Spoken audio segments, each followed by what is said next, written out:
chenro ni nyinga Sharon Ong'ao. Pile ka pile nyakorom Gajuanga e chenro mar mbaka oromo. Wajabedo gi thor weche mopogore opogore. Chutho mabende mulo jopiny nyakorom Gajuanga. Kiny makawuono kopogore karamna gi thor wach mamulo jopiny. Walosene kotenda gi thor wach mabende osebedo ka mulo jofuambo e pacho ka nyakorom Gajuanga.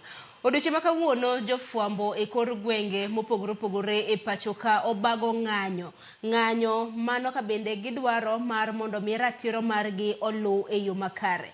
Ng'anyo makamagi nyakorom Gajuanga obagi e counties mopogore opogore. Bure Nairobi en achiel kuom counties mabende ng'anyo makamago obagi gi jofuambo. Kang' makama biro bang' milome mabende riwruoge mochung' ne jofuambo ne ochiwo juma mokalo. Koro en ng'anyo mabende wabiro bedo kwa menyo. Wang'eni kinde ka kinde wan kaka jofuambo nyakorom Gajuanga wasebedo kwa menyo kaka piny ng'anyo mago mag sundo piny owacho. Odiochieng' makawuono koro en odiochiengwa nyakorom Gajuanga.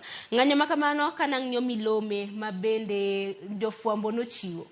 Ging'anyo kaluwore kod chenro madirom 10 mago mabende koro gisundo godo piny owacho. Mokwongo en ratiro mabende jofuambo neno ni ratichgi osebed ka irocho. Kopogore gi mano arita makare mago mag jofuambo bende ginero mabende koro ni e lela ni jofuambo kosebed kimiyo arita makare e kinde mabende gisebedo ka gitayo tijegi. Kuom ranyisi wang'i ng'anyo mag sundo piny owacho moseneno kuom thuolo mar dwe achiel nyaka gisane waseneno kaka arita makare mag jofuambo kosebedo yo makare. Jofuambo kata mna bed ni girwako lep fuambo nyakorom Gajuanga. Ineno kanyo ka obila pod tiyo kod oteku mathoth. Nyalo paro juma mokalo nyakorom Gajuanga jafuambo mano mar od fuambo achiel mapachoka mano mar Media Max neno ginero mabende ne otimne. Nochode gi magina e bamne nyaka sani pod odhi nyime gi yudo thieth makone kod kocha. Okang' machielo mabende jofuambo ywakne en kaluwore kod gowi mabende piny owacho nitiere godo ne ute fuambo mopogore opogore mabende pok ochul nyaka sane. Nitiere lendo kata na advertisements mabende piny owacho osebedo ka golo mano mar goyo ute fuambo. Mago e kinde mamoko. Alero ni mana 4 kata kamano demands kata mana dwaro mar jofuambo gin mago maromo 10. Wabiro bedo kwa lusi. Omiyo kiny makawuono watiyo gi #We are not criminals. Okwan jomaundu. Akeni kineno nyakorom Gajuanga chenro makama ng'anyo marwa mano mag jofuambo odiochieng' makawuono kaluwore kod pachi ininene e yo machalo nade. Bende owinjore jofuambo odhi e ng'anyo. Abiro bedo kakao pachi ioronwa e lai magwa magote machok 3-6-000 mbui magwa mag oganda bende yudowa achiel kachiel mano moriwo Citizen Digital, yudowa YouTube, yudowa X kanyakla kod Facebook. An bende tudri kod mbui maga iyuda gi nying mano mar Sharon Ong'ao. Kata bende ni ng'anyo timore odiochieng' makawuono e kaunti ma Nakuru to ng'anyo mag jofuambo noneno kata mana juma mokalo. Wawinjo na jofuambo mantiere kaunti ma Nakuru kaka noloso. Instead of the police showing remorse in whatever has happened, they are still trying to threaten us. We feel unsafe. Our female colleagues feel threatened. Ndio tunasema gari ilikuwa gari ya Salga. Tunamjua. Every Monday of every week tutakuwa tunakuja hapa, tutauliwa hapa ama tutakula lunch na hapa breakfast. We want this matter to be handled by IPOA, and we have already indicated to them that they take over the investigation. Freedom of the press hatujapewa na security apparatus. Yes. Ni haki ambayo tumepewa na Mwenyezi Mungu.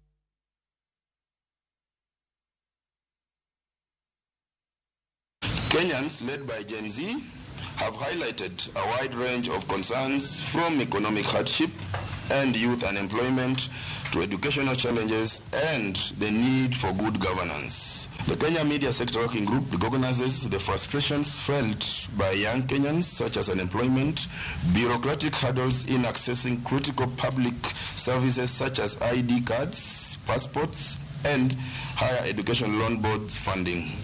The difficult environment of doing business, among others. We will shortly announce a comprehensive plan to develop a platform where Kenyans, including Gen Zs, will engage on critical issues affecting the nation. We are committed to working with Gen Z, the government, and all Kenyans to ensure our media continues to be a credible source of information, a platform for diverse voices, and a force for positive societal change. Nyakorom ga joma gin duol mopogore opogore mago mag jofwambo e pacho kaka bende giseyo ratiro mago mag jofwambo ma bende osebedo kirocho. Parre odiochieng' ma kawuono ka chenro wabiro bedo kwang'iyo ng'anyo mag jofwambo. Wantiere gi jofwambo magwa mobedo akiche e counties mopogore opogore ma bende biro bedo ka mulonwa kata ng'iyonwa ng'anyo ma kamano. Bende wabiro bedo kwa tudre gi jofwambo magwa mar mondo mi wan bende wawinjane na paro ma bende jofwambo e counties mopogore opogore biro bedo ka chiwo kotenre kod ng'anyo mar odiochieng' ma kawuono. Bende kik will e studio bende dhi bedo gi moko kuom jofwambo kata kamano jofwambo bende dhi bedo godo buore Nairobi ka aonge gi jafwambo antiere gi jafwambo e county mano ma Siaya kanyakla kod county ma Kisumu ma bende biro bedo ka tudra kodgi e yor lony manyasani. Achaka ne gi county ma Siaya antiere gi jafwambo mong'ere kaka Isaiah Gwengi. Isaiah kiwinja amosi ni misawa samoro nyalo mna lero Nyakorom ga jwang' Isaiah Gwengi en ng'a in jafwambo isifwambo kanye kuom thuolo maromo nade?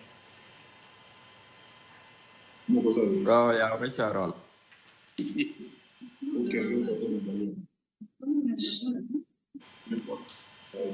Ya Sharon. Isaiah awinji anapenjo mana ni nyalo mana lero ne Nyakorom ga jwang'. Nyalo bedo ni an kaka Sharon ang'eyi ni in jafwambo mar od fwambo makama. Samoro nyalo mana lero ne gi nondi makare. Oyawre amoso jo Ramoga Juang noyawre kendo e county ma Siaya ema antie an iluonga ni Isaiah Gwengi an jafwambo kata correspondent mar oboke mar Standard e county ma Siaya. Isaiah benang'eni county ma Siaya benang'eni jofwambo biro bedo ka ng'anyo okinyi ma kawuono. Ng'anyo mano mar jofwambo odiochieng' ma kawuono diwachi ang'o kaluwore kod chenro mago mag rocho ratich jofwambo? Anyalo wacho ni ng'anyo ma kawuono en gima ber kendo jafwambo en jakenya. Omiyo katiba ochiwo thuolono mar ng'anyo. Omiyo ka jofwambo be ng'anyo kaluwore gi ratiro margi mirocho ok ane ka en gima rach. En gima gitimo koluwore gi katiba mar Kenya. To anyalo wacho ni jofwambo osewinjo matek pacho kae kaluwore gi ratich gi mirocho gi sirikal sana gi obila. Omiyo en wach malich ahinya to kendo an asiro wach mar ng'anyo ma kawuono mar jofwambo. Erokamano ahinya. Ng'eni kwa dhi nyime gi twak ma kama wabiro bedo kwa donje matut kotenre kod ng'anyo marwa mano mar odiochieng' ma kawuono mar mondo mi wang'eny ne Nyakorom ga jwang' matindo tindo wanyise gimomiyo ni jofwambo ng'anyo okinyi kata odiochieng' ma kawuono. Kopogore gi Isaiah Nyakorom ga jwang' matudre kod county mano ma Siaya bende wantiere gi jafwambo mong'ere kaka Duncan Ojijo. Jomoko bende luonge gi nying mar pak kod puoch jakogweno British. Jiji kinyalo mna winja amosi ni misawa Kisumu chio nade samoro ler ne Nyakorom ga jwang' ne Ojijo ni tonga. Ichio nade Sharon? Anachio makare. Wan kare Kisumu kae kaka isewacho nyinga Duncan Ojijo mano nyinga mar Kenya. But nyinga mar fwambo en ni Jiji ja British an jafwambo ma bende osefwambo kuom thuolo malach ahinya ka sani atiyo kod nyakalondo mar Namnufu. Jiji bende ang'eni kata mana Duncan ang'eni ng'anyo ma kamano odiochieng' ma kawuono bende county ma Kisumu biro bedo ka ng'anyo. Samoro nyiswa ni ng'anyo ma county ma Kisumu ka kun jofwambo e county ma Kisumu chano bage kanye? Jofwambo ma Kisumu oikore malich mokalo makata sama walose ni nitiere chenro madhi mbele. Gichako gi Jomo Kenyatta Sports Complex ma bende ong'ere kaka sports ground ma bende jofwambo dhi romo kanyo ma nitiere jomosechopo kasto bang'e no wadhi timo processions wa e streets mopogore opogore mag Kisumu ka wanyiso ywakwa kendo ka wadwaro mondo mi sirikal piny owacho kanyakla kod polise kanyakla kod piny ngima mondo ng'e ni jafwambo en ng'ama nyaka mi luor kendo ng'ama ratiche nyaka luor. Mar ratiche en gino ma oyangore gi katiba ma pacho kae ma onego mi jafwambo moro amora luor mondo mi oyud information kata wach maler moyudo ma mondo mi omi jopiny e sa mowinjore kendo kaka dwarore. To bende jiji karamna kapok adhi Isaya, bende ang'e ni ng'anyo mar odiochieng' ma kawuono nitiere moko kuom jopiny ma bende siro, nitiere jopiny ma bende ok sir. Mar mondo mi wayang ne nyikwa Ramgajwanga, ginero ma bende omiyo journalist karamna jofwambo ng'anyo. Bende paro ni en okang' makare ma koro jofwambo koro dhi oko mar ng'anyo nikech kinde ka kinde wane mwasebedo kwang rango kendo wachiwo tipo mopogore opogore mago mag ng'anyo mag japiny. Ng'at nyalo penjo ni jafwambo to koro ng'anyo nang'o? Diwach nang'o? Gimomiyo jopiny nyalo penjore ni to jofwambo mamenyo kaka ji ng'anyo gin to koro ging'anyo nang'o. Wan gimomiyo wang'anyo en ni nitiere nyaka ne ng'anyo gi chakre kata ng'anyo mosebet chien kocha. Jofwambo kose di godo maber ahinya. Kunyalo paro nitiere achiel kuoma ma be nyocha ogor risasi 3 te kendo gima lit ni ne en jafwambo manyako. Ogor risasi 3 te gi polis mane gima nowang'o e jofwambo. Kane iparo kendo nitiere jafwambo manomaki nitie moko ma bende nyocha omaki sama ne ji ng'anyo ma bende ji nyalo yango ahinya en jafwambo matene miluongo ni Gaito manyocha omaki kaso polis wacho ni mistaken identity. Koro jafwambo en kaka jaote ng'amioro ok onego oler ma wan sama wachiwo gima nie ground, gima ne waneno, gima wawinjo, gima wang'weyo ema wachiwo ne jopiny ma ok en miriambo kata matin. Emomiyo wawacho ni kinde duto, seche duto, jafwambo nyaka mi thuolo mare mar timo tije kaluwore kod katiba ma pacho kae, Article 32, aparo ni ka ok adhi marach, ma oyiene jafwambo yudo information kata wach moro amora modwaro moyangore kaluwore gi chike ma pacho. Koro ng'ato manyalo penjore ni jafwambo ng'anyo nang'o kawuono, wan be waseneno matek sama nyo ji ng'anyo ni. Nitie jofwambo mosego, nitie jofwambo moseketh gigegi, nitiere jofwambo ma bende osemaki, to wan jaote. Koro wapenjore maduong' ni jaote timako nang'o, jaote okosa nang'o. Yes. Erokamano ahinya to Nyakwa Ramgajwang biro bedo kiyieri kodwa kata mana kopogore gi ng'anyo ma bende osebedo ka neno sani. Nyakwa Ramgajwang, waseneno ka ratich jofwambo osebedo ka irocho gi obila kata mana jogo eko ma bende osebedo ka nyayo arita kwe. Kuom ranyisi kineno kata mana TV kanyo, ineno kata mana achiel kuom nyamburko mano mar Royal Media, Nyakwa Ramgajwang, ma bende nogo kata mana iwacho ni e kinde ma gik moko timore kata mana ng'anyo bende timore, kata mana mtoka ma bende jofwambo idho, ineno ka jafwambo samoro koserwako law mar press en bende igoye kanyo giro malungo wang'e kinde mamoko. Jofwambo mopogore opogore oseinyore mana kwachako gi ng'anyo. Abductions bende kik walosi. Ang'e ni Isaya kintiere kaunti ma Siaya, in achiel kuom jofwambo ma bende oseroch ratiche. Samoro nyalo mana lero ne Nyikwa Ramgajwang e kinde ma bende isebedo ka ichwalo kata mna tijegi kata mna kaunti ma Siaya, bende oseroch ratichi samoro sigana ma bende nyalo chiwo ne Nyakwa Ramgajwang? Erokamano Sharon. Ginene raticha oserocha aparo ni diri. Mokwongo noroche nyaka sani koro wan gi higni 7 nyaka ne gima kamano timo. Tanyalo wacho ni kuom higni 7 go pok ayudo ratiro mar wasebedo kwaluwo kes ni kuom higni 7 gi to pok ayudo ratiro. Anyalo wacho ni kuma koro wachope to aparo ni wanyalo yudo ratiro nikech kes no dhi e court. Polise manorocho raticha 2017 nyose orne gi warrant of arrest ma inyalo mak gi sasa kendo wabro dhi e court. Anyalo wacho ni anyalo yudo ratich. Mar ariyo nitie manotimo higa mokalo during Sabasaba macha be noroch raticha, to gima lit ni ng'ama ne rocho raticha manotelo e rocho raticha en jatend polise ma OCS Mabon.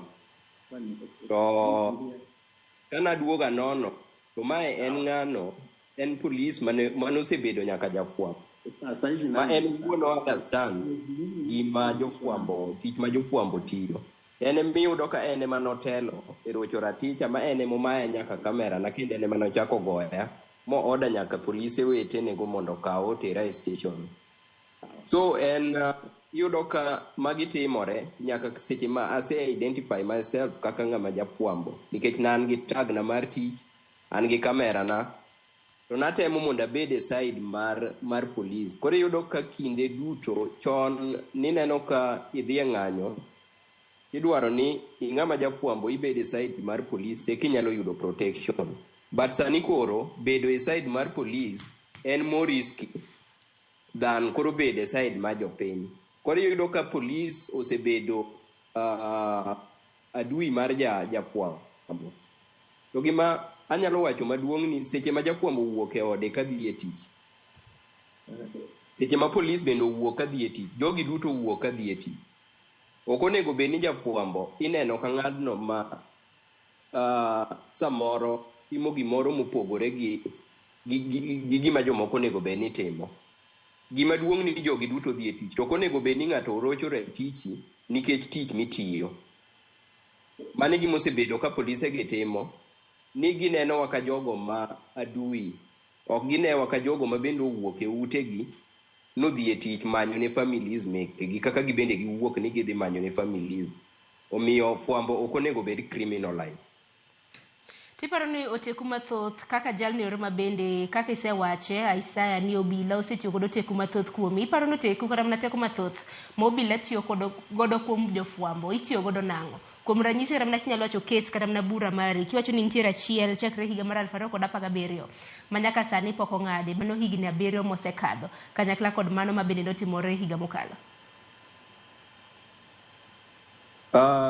Gima timore ga gi cases gi iyudo ka seche moko nitie gigo maricho ma jogi seche moko timo mo gidwar seche moko ni jofwambo mondo omeny. Koro iyudo ka seche moneni kata kuma gik moko timore kaka ng'anyo, iyudo ka in idwaro mondo ibed tenge mondo mi ang' gik ma seche moko timore maricho go kik iwuoye. To gikone wan waduto, wan kaka jofwambo tijwa en ng'iso jopiny gik matimore.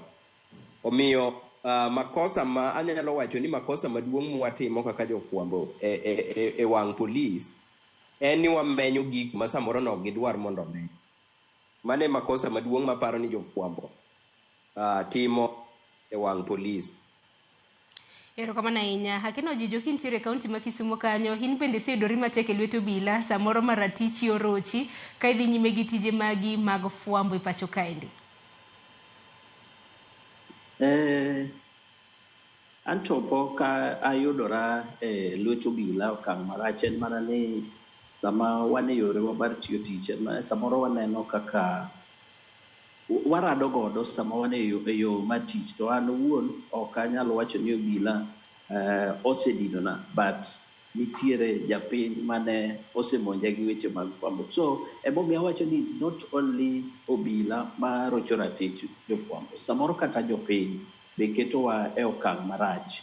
Ginenowa kaka mana kaka nyawadwa wacho, samoro ginenowa kaka enemies kata jowasigu. In samoro ibiro mana kawo ote information mondo mi yaw it jopiny mamoko to gineni kaka jasigu. Emomiyo wawacho ni wan ok wan wasik ng'ato kendo ok wan jonjore, wan jo ote. Koro waneno matek both e lwet obila nyaka e lwet jopiny kendo bende lwet sirikal. Koro emomiyo wawacho ni jofwambo te nyaka mi luor moromore kodgi sama ng'ato timo tije, nikech sama watimo tijwa wan gi gik ma we identify ourselves with kata gik ma wayangorego. Wan gi press cards, samoro wan gi lepwa jackets manyiso ni ng'ani tiyo e media, and then kata kineno jafwambo manyocho chiel cha norwako jacket manyiso ni en jafwambo, to pod police dhi as far chiele gi magina, which is not right. Aparo ni okang' mikelo Ojijo, aparo ni en okang' makare nikech ok obila kende ma bende nego bed ni iseyo kata mana piny owacho kata mana japiny maneno chenro ma kama okinyi ma kawuono, nikech jofwambo thothgi oseyudore igoyo. Samoro ni dhi mana luwo mana story no ken mari, story ni dhi luwe kaka jafwambo mar mondo mi imeny. Takeni Ojijo diwach ni mano timore nang'o? Japiny ohero mana news kata mana lendo maber, to makoro modhi ataro mokodwa to kodwa ni mondo kel. Jopiny samoro dwaro gima dhi kode maber. Omenyne ni jasiasa motimo marach kata jatelo motimo marach, sano koro more kendo opuoyo jafwambo kaka otiyo tich maler. To sama koro en mawach ni omake, koro ineno ka koro ibet jasigi. For example, ka chieng' moro ne wakalo kamoro kaka jofwambo sama ne ji ng'anyo, iwinjo ka jopiny go mane nigi nia marach, ne gionge nia mar ng'anyo. Sama ji ng'anyo kikore nyaka gi jonjore, jokuoge, jomatimo ang'o, ma gore nyaka gi polise and all those. Koro sama ibikalo ka gineni kirwako jomedia, ikirwako lawi ma media, keti okang' marach samoro. Miwinj ka moko bende wacho ni ude mumenyowa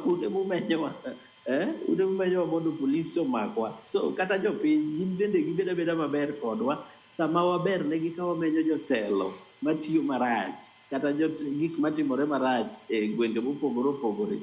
Gin be giyie ayieya ni sama gitimo marach gin bende menygi, ok wan jasikgi, but wayawo it oganda. Erokamano ahinya, geno mara ni japiny owinji e yo makare. To bende okenge mathoth Nyakorom Gajwang' ma bende wasebedo kata mana kwamenyo ka bende jofwambo osebedo ka yudore matek e lwet jopiny. Kuom ranyisi king'iyo kata mana ng'anyo ma bende osebedo ka neno Nyakorom Gajwang', wang'e ni nitiere jogo ma bende kowuok e ng'anyo to dhi e ng'anyo mamuola, ng'anyo makare. To bende nitiere jomaundu kata mana jokuoge ma bende riwore gi jong'anyo ma bende ka wanomenygi to koro en mana bayo kite ir jofwambo. To sami bayo kamera kata mana gima jafwambo mako godo tipo cha, bende ing'e kata ni en pesa di. Sama bende koro ego jafwambo kotimo tije, bende paro ni en ratiro makare. E kinde ma bende koro wase obila japiny, un bende nyaka koro wamenyu. Akena ise agwengi ne japiny di nyise ang'o, nikech jofwambo bende oseyudore matek. Moko osego, oseyiech ni nyaka lewni. Samoro ka nitimo sigana moro to koro imenye. Dibed mana japiny to mana sigana monyalo chiko ne ite. To koro modhi ataro ma bende samoro imenye to koro kodwa. Sharon, anyalo wacho ni en adiera ni ok ni polis kende marocho ratich jofwambo. Ratich jofwambo irocho nyaka gi jopiny wegi. Nikech iyudo ka jopiny seche moko owuok kuom jotelo. Ema seche moko tuo jopiny gi jofwambo. Nikech seche moko iyudo ka itimo sigana moro to jatelo moro paro ni sigana no okodhi kode maber. Koro iyudo kochako ng'iso joge ma supporters. Onyalo ng'iso ni media house ma kamae, od fwambo ma kamae oleng'ore nyakon chiel. En koro yawo kodwa lweny. Koro iyudo ka seche moko kidhi kata mane e function, iyudo ka japiny in ng'at ma koro osebedo ma koro japiny wacho ni od fwambo ma kamae kata jafwambo ma kamae en ok odwar jatendwa. Koro iyudo ka osethuru gi japiny ma in kidhi kacha to seche moko japiny no emiyudo ka koro rakore kodi ni otemo kata mana goli e function no, ni in ok onego ibed e function nikech in igo jatendwa. Koro en gima adiera ni jopiny bende ose contribute rocho ratich jofwambo e pacho ka. Erokamano ahinya. To nyaka gisani kwang'iyo kata mana ng'anyo marwa mano mar odiochieng' ma kawuono, ma bende kwano okang' mokwongo ma bende koro jofwambo koro ng'anyo ka bende gidwaro ratiro margi. Kinde mosekalo jofwambo oseng'anyo, sani jofwambo oseng'anyo. Kata kamano unyalo yieri kodwa Isaya kanyakla kod Duncan Ojijo. Kata bende wan jofwambo wan wawegi bende samoro wanyalo bedo ni wamuomo jopiny bende gini biro bedo ka oro moko kuom ote abiro bedo ka somo, nikech nyaka wameny maber gi marach. Kuom ranyisi nyaka sani tipo mopogore opogore ma bende jofwambo osebedo ka kawo mago mag ng'anyo.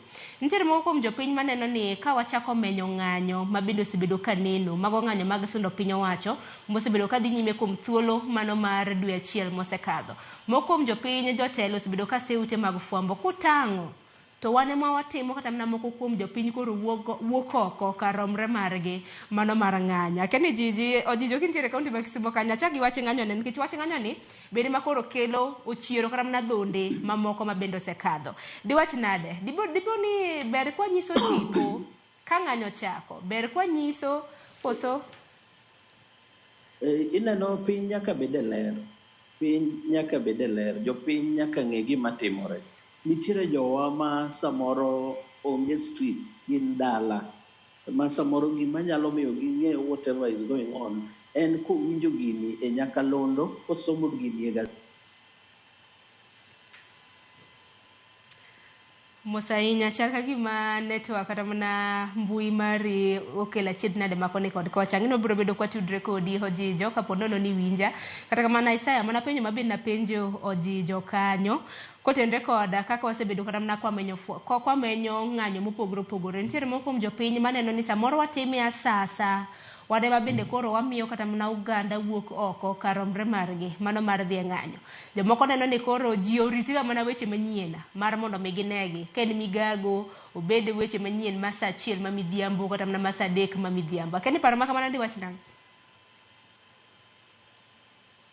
Chal ka gima nyakorom Gajwang' weche motende kod mbui bende kelonwa chiedh nade makoni kod kocha nikech atudre gi jiji kanyakla koda gwengi kokadho e yor lony manyasani. Wamanyogi mar mondo mi wawinja nagi ni giwachang'o. Kata kamano nitiere posta moro maka director mar Obado nyalo ketonwa mano mar mondo mi wang'i anena moko kuom demands kata mana dwaro mabende jofwambo dwaro odiochieng' makawuono ginero mabende omiyo ne gidhi e ng'anyo. Hashtag mabende gitiyo godo nanyisi kanyo ni en hashtag mondi kanyo gi dholiech we are not criminals, ok wan jomaundu. Gin gik moko apar mabende gidwaro mar mondo mi ranga e yo makare mano mar chwalo tije mago mag jofwambo kanyakla kod ute fwambo mapachoka mar mondo mi obed kod lwasi makare.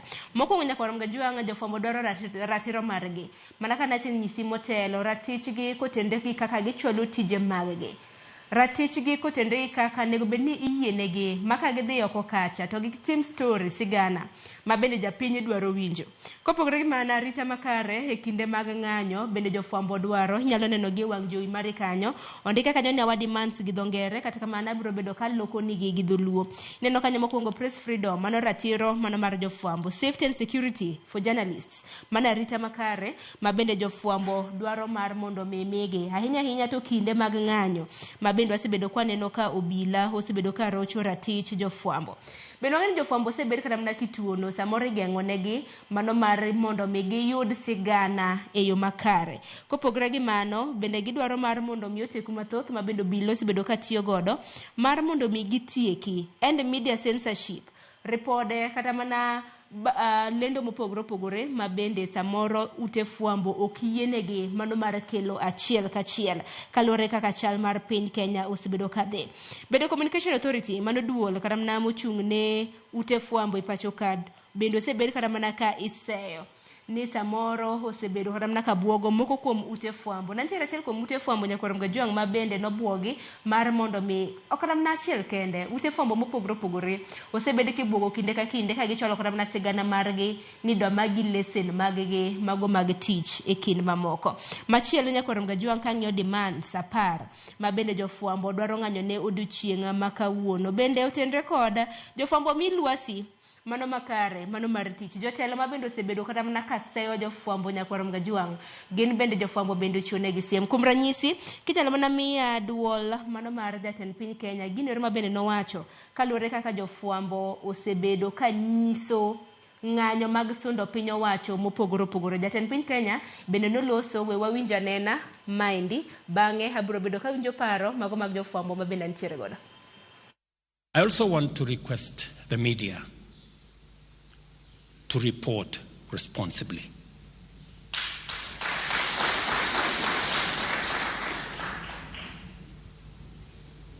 Reporting, celebrating, encouraging violence, destruction of property, anarchy, mayhem is irresponsible. And if the country goes the wrong direction, there will be nothing to report and there will be nowhere to report from. So we must all act responsibly.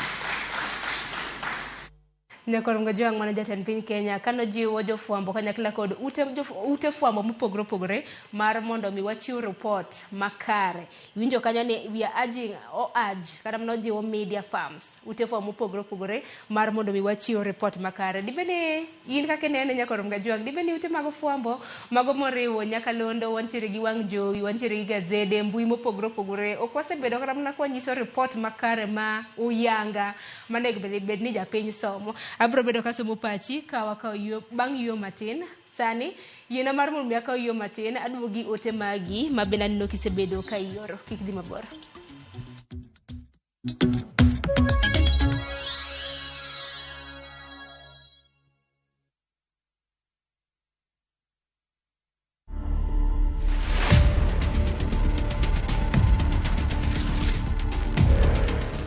some point I lost my path by myself, thinking that I can do everything by my own strength. And naturally, when you do that, then you're driven by your sinful self.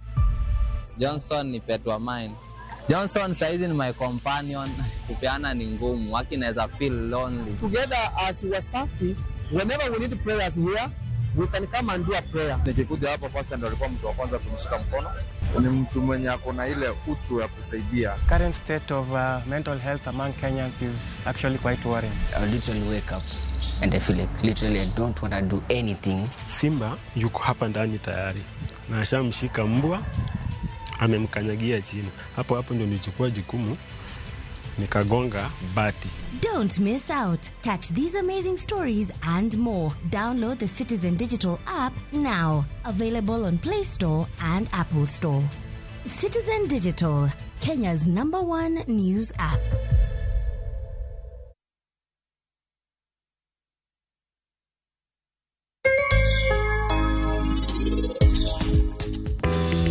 Sunflower koikore ineno kaka ma wiye oseluaro flowers ge ma yellow gite tingiyo dhoge ni tidhi yudo ka en gima oseikore already ma oseikore do ineno ma magi ma koro kadwa kae koseikore kama tabiro gi panda tabiro tang'ade gi chien ne ka ineno ka tang'ade kama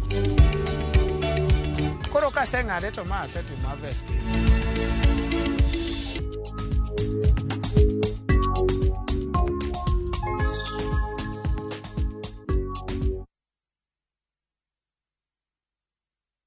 They never had a pretty girl from Ikrine thumbe manyien. Jo thumbe muero manigi talanta. Winj thumbe gi timakre gi herano mar thum. Pado manyien e kama kinde mabiro mar thum chakore. Kik ngolo mora mora ma ogo mamit bai. Pado manyien. Wuktich nyaka tich abich, chakre sa abich onyango. Manera Mugi TV.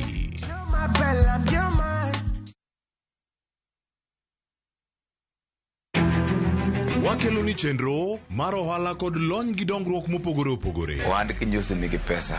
Kitimo gima dwarore. Weche makende moa kuom jogo makelo lokruok e ngima dhano. Ohala ber nikech ohala puonji managerial skills. Lek ma in go iriembe mineni gigo chopo. Chakre gi jogo mane ochako ohala manyien. Kalure gi kaka nachako gi kuma achope.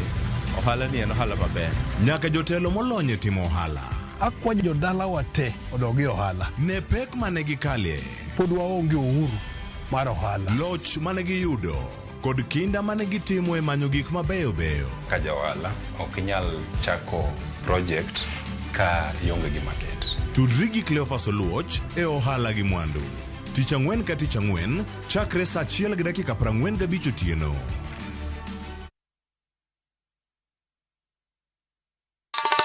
Ma e chenro makelo ni danji maliet. Ma e chenro makelo ni weche mamolo seche duto. We are only beating job. Kik od belo bai. Kawuono an kod moral mar ndakel belo kaka winjore. Ma e chenro makelo ni duond yawuoto nagi. To wakwa rowere bende kiyudo matin kik icham te. Ikungo. Duond mine. Kaja odi miyo nigi pesa malo dichuo. Support. Kod ohala. Gima timo as a fashion house, we measure in both ladies gi chuo. Mane mbak ndalo, chakre wuok tich nyaka tich abich, saa 8 odiochieng'. Manera Mugi TV.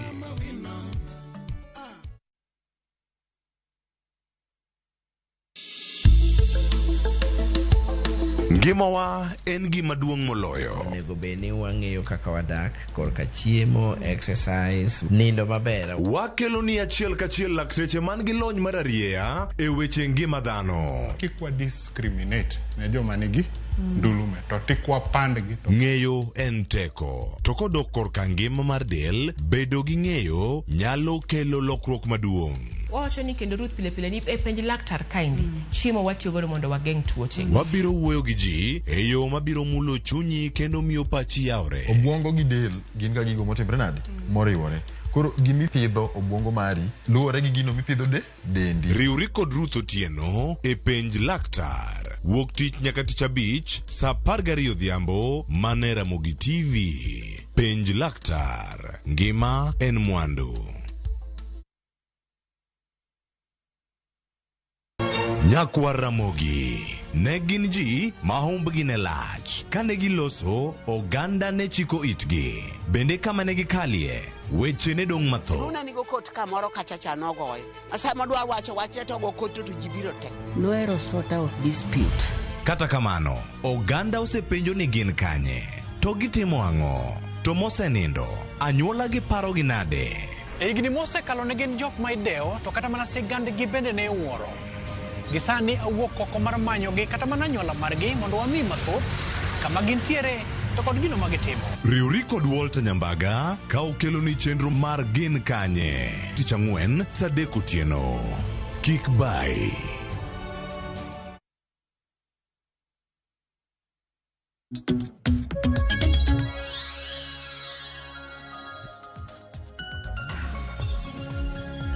Nyakon Mgajwang machiegni okang' mar 2 wadhi nyime gi twak marwa chenro mar mbaka oromo wadong' gi thuolo mano mar saa 1 mano mar dhi nyime gi poro wach ma bende walose. Thoro wach mwalose okinyi ma kawuono en kaluwore kod ng'anyo ma bende jofwambe kauntis mopogore opogore ochano bago odiochienga ma kawuono. Narwako pachi Nyakon Mgajwang kokalo lai magwa mag ote machok karede ka 600 mbui magwa mag oganda bende ni oronwa e ote makamagi. Ote go habro bedo kasomo kinde ka kinde kwa dhi nyime gi twak marwa. Chaka nagi ote Nyakon Mgajwang misebedo kioro e mbui mano mag Facebook kanyakla kod ote machuok. Andele Jakameji iwacho ni en gima lit ahinya ka waneno ka polis kedo gi jofwambo weche ahinya to e ng'anyo. Jofwambo nyaka mi thuolo mar dhi e ng'anyo ni mar ka ok gidhi. Iwacho kanyo ni ka ok gidhi e ndara to samoro obila biro yudo thuolo mar hinyo jopiny kata mana nego moko nikech ging'eyo ni onge ng'ato mamenyogi.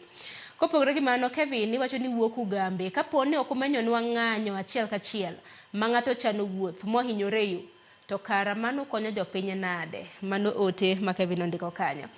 Asom moro Kevin Ogada mar Kisumo Nyamasare iwacho ni moswa kanya na yie ni ng'anyo mar jofwambo yie gi ng'anyo mar jofwambo kendo siro gi okang' mamalo gin be gin mana dhano nyaka winj duondgi. Baba Kaila ini wacho kanyo ni asiro matek Sharon Ng'ao lakini wacho ni kona tamalo 99 mag ratich jofwambo gi ute fwambo mopogore opogore nosemagi tok yiero mar higa mar 2017 nikech ne giyawo wang' jopiny. Mano paro kanyo mabende ochiw gi Baba Kaila. Asom paro machielo mochiw kanyo gi Charles Mzalendo Rosafi iwacho ni siro ng'anyo kabisa kendo kamano ema dimi sirikal owenego gi kamano tayie gidhi mbele gi ng'anyo. Asomo ote mogik Nyakon Mgajwang bang'e ote mamoko habro bedo kasomo kwa dhi nyime gi chenro makama.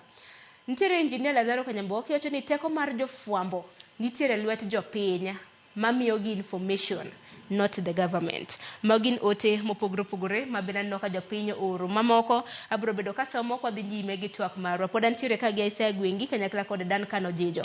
Agoni mos kaluwore kod ng'ikruok mabende nwayudo. Acha kodi Jijo kintiere kaunti ma Kisumo kanyo nitiere wach mabende ni wacho mabende samoro nyalo mana dhi godo nyime. Iwinjo kanyo jatend piny Kenya bende nochiwo duonde ahinya nyaka luwore kod chal mar ng'anyo mabende osebedo kaneno ka bende nojiwo ute fwambo mar mondo mi wa report responsibly. Mane wach mabende notiyo godo wachiw lendo makare. Akani paro makamano di wachang. Ing'e ni mana kaka na wacho mokwongo en ni jafwambo kata mondo mi dhi mibede kom mibete sani no nitiere gik mirango. Ing'iyo ni to Sharon ni osomo fwambo kanye be en gi qualifications mag fwambo to bong'e gik miluongo ni chike marito jofwambo machalo kaka wambe wan gi chike wa magaidwa kapok watimo gimoro amora. So sama jatend piny wacho ni we report responsibly but this notemo wacho ni ok walony tijwa koso nang'o nikech aparo ni mondo mi ng'ato bed jafwambo wasomo wadhi skul kendo wang'eyo gimonego bed ni watimo. Wan gi gik moritowa ma guide wa sama wa report gimoro amora. Manase wacho chien kacha ni kapok watero wach moro amora yamo, kopogore gi weche machiel kachiel kama, to kata machiel kachiel kama sama wawacho, in gi that code of ethics, in gode wi ing'e ni ma gima onego awache yamo kata gimoko onego bed ni awache yamo. Koro sama an pok aneno kama jofwambo oripote gima ok ni kare e pacho ka, pok aneno, ok kata nachung' negi, to jafwambo en gama report gima otimore, ng'ama otime, kaka otimore gi gimomiyo otimore. Mano e gima gayowa sama watimo reporting magwa kata sama wamiyo jopiny wach kachiel kachiel. So jofwambo te sama ng'ato wacho ni waripot wabed responsible kata ni ok wachiw ote yo makare, otemo wacho ni wakia gima watimo. Koro ng'ate mong'eya ni to en gima otimono be en gima kare, momiyo wacho ni jofwambo ok tim gima kare, nikech wan gima iwacho ema wabiro kelo ne jopiny, gimitimo ema wabiro nyiso jopiny, ok wabi chuogo mekwa. Ji wacho ga ni jofwambo mede chumbi, onge chumbi mwamedo. Kwanza ka wakelo mimede chumbi to kare koro nyalo bet marach mokalo.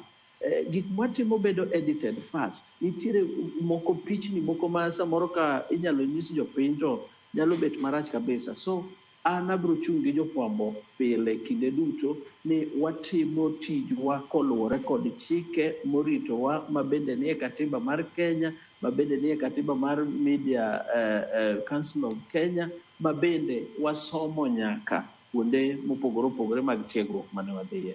Erokamano Sharon. Erokamano ahinya. Mago ne ute fwambo mopogore opogore. Lakini Isaya kintiere kaunti ma Siaya, wach makamano de wach nang'o, nikech kaka jalni ero mabende ndiko e achiel kuom gazede madongo e pacho ka. Nitiere kata mana kinde mosekadho mabende moko kuom jotelo osebedo kata mana kawacho ni wandika ndika gazet en mar boyo ring'o e kind mamoko. Chal ka gima koro iseyo kata mana tije mag fwambo. Isaya, inyalo mana diyo unmute mar mondo mi owinj duonde. Anyalo wacho Sharon ni mana kaka Ojiji osewacho, en ni ok apar ni wasebedo jok ma ok responsible e yo mwa report go gigewa, nikech kata gima president wacho no, nitie video moro mosebedo ka dhi viral e social media kane jatend piny ne ni Bomet, to king'iyo kaka jopiny nogone koko, iwinjo kiwacho ni mago media no ok report. Naparo ni ne deliberate, nikech media no ok nyal report mano. Ing'e ni nitie gik moko maka media report, to seche moko nyalo kelo koko. In fact, piny nyalo wang', ok wanyal bedo gi Kenya kapo ni mane direction ma samoro president dwaro ni mondo ji okaw. Aparo ni wasebedo wan gi chike mwatiyogo miluongo ni media ethics. So magi gik magaidwa. An kaka an jafwambo mani Siaya, abro dhi e field tandiko story na, akawo gima ni e field kacha, taoro gini kale lwet joma ng'eny mondo mi ochop kuma koro nobedo published e gazette. So ok apar ni nitie no nyalo kale lwet jogi te ma at the end ubed gimoro marach. Aparo ni kanyo to president nodwa both matin, nikech seche mowacho ni mondo jofwambo bed jok ma responsible, to jofwambo achiel ma o blame no kosebedo responsible go ema pod kendo dwaro ga ni mondo otiyo ga kendo gi media no podwa ga pass go information ne jopiny. So obende owuoyo gi dhok ariyo. But ok apar ni media aparo ni osebedo responsible enough emomiyo Kenya nitie kuma nitie ni. Erokamano ahinya. Aneno moko kuom ote ka, nitiere moko kuom ote masiro kendo makwedo ng'anyo mano mar jofwambo odiochieng' ma kawuono. Asemane moko kuomgi wano yudi thuolo Isaya kanyakla kod Ojijo mano mar duoko moko kuom jopiny kaluwore kod ote mabende gisebedo ka gioro. Achaka ne gi ote mabende nyalo mana ketnwa, mana chak gi mar Ruth Nyathi Ochieng'. Iwacho ni jofwambo nigi ratiro mar ng'anyo kendo wageno ni ok dhi dirne gi tear gas. Ok wabi yie kaka jopiny mondo roch ratich jofwambo nikech ka gionge to wan imudho. Ote machielo kanyo iwacho ni penj na jofwambo ni ang'o momiyo gihinyo ga bet side mar obila sach ng'anyo. Aya. Kopogore gi mano, janno moro machielo iwacho ni sani makoro gin e ng'anyo, mano koro jofwambo. Ng'ama jomage gin, iwacho ni jomage ma bende biro bedo ka kelonwa pichni. Dong' wane mo biro bedo ka kelonwa pichni ka ng'anyo ma kamano chako. Kes wacho ni mogik, moko kuomgi gin one sided, mana kinyalo tang'na ote ma kamano. Iwacho ni moko kuomgi gin one sided, moko bende moro chumbi. Gik ma moko post e mbui mag-gi. Iwacho ni moko bende insight, ok owinjo gibed one sided. Iwacho ni winjo nego bed ni jofwambo bedo neutral. Iluwo twak kintiere umoja inako. Ote machielo mano mar Bradox Langi. Iwacho ni jofwambo chalo kaka light to sirikal. To kok idwar ler, idwaro mudho mondo mitim gige timbe mago mag juok. Iwacho ni iparo na ng'eyo timbe mag juok e mudho. Aya. Nitiere ote machielo ma bende biro bedo katieko godo. Jana maro iwacho ni nyingi Douglas isiro ng'anyo mar jofwambo. Kara mana ni okonego, iwacho ni kata mana an okonego benda bede studio kawuono. Onego studios duto lor kawuono eka wang'e ni ng'anyo en adier. To koro Douglas kolor dine ng'e ni odiochieng' ma kawuono wan e ng'anyo koso mane penjo ma bende nyalo chwalo ni kanyo. Kata kamano Jiji, penjo mamoko ma bende nyalo duoko kaluwore kod ote de bed mage. Ng'ato openjo kanyo ni ang'o momiyo wabet ga side mar obila sama ji ng'anyo. Wabet ga strategic. Inyalo yudo ka jomoko ni side mar obila, jomoko ni side mar jofwambo, mondo mi watim ang'owa wayud both sides of the story. To mano ok onyiso ni wan e side mar obila kata ni wan side obila, wan kor ji te. Wan wabet e fence, mano gima nyalo wacho. Wan onge gimoro ni jafwambo one sided. Kaka nasewacho chien kacha, wan report gimoro kaka otimore, gimomiyo otimore, gi ng'ama otime, gi sama otimore. Onge jafwambo one sided. Ni koro ka for example Sharon otimo gima kama, let me use you as an example. Mane mobro wacho ni Sharon notimo gima kama sama kama gi kama notime kamae. Ok dang' wakel Toch Anyango e story mar Adhiambo. We'll just wabro mana report gimotimore kamano. Onge ng'ama ni one sided. Kidwa ng'eyo ni ok one sided sama wa report kata sama indiko gazet kata sama inyiso gimoro e TV, ibro winjo ka wacho ni wamanyo both side. Ng'ama notimo gini ni bathe koma, ng'ama bed accused eto wache ang'o. Nyaka wayud both side. Ma kinde mathoth iyudo ka wamanyo jomoko to moko tamore kata wuoyo kodwa. Moko ok dwa kata wuoyo kodwa. So we report both sides of the story. Onge ng'ama en ga one sided. Mane mapani anyalo duoko. Aparo ni Isaiah kaka jatena inye fwambo be jamedo moko. Ero kama na inya Isaiah minyalo medo kaluwore kod ote mag jopiny Dublin mane. Mana gima owadwa osewachono. Aparo ni onge gimoro ni bedo nyakonchiel. Ing'e ni in fact iwachoga ni sigana bedo gi sides adek. Imanyo makoni, timanyo makoni, tae kori manye diera. Mane momiyo bedo sides adek. So, but seche moko wabedo ga gi shida gi jomoko. Nikech iyudo ka nitie sigana moro ma samoro itimo. Tidwaro ni mondo iwinj ka ng'ato wacho ni gwengi otimo gima kamae.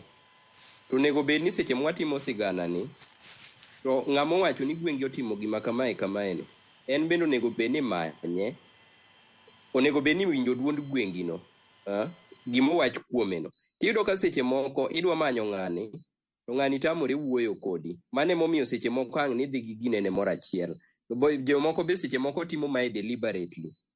Ok notimo no kodwa wuoyo kodi, but seche moko rito ni mondo itim sigana ni, ka sigana ni osewuok eka koro chak manyo ni yo munyalo kawo nigo kata mano kang' mar teri e doho ni ketho nyinge.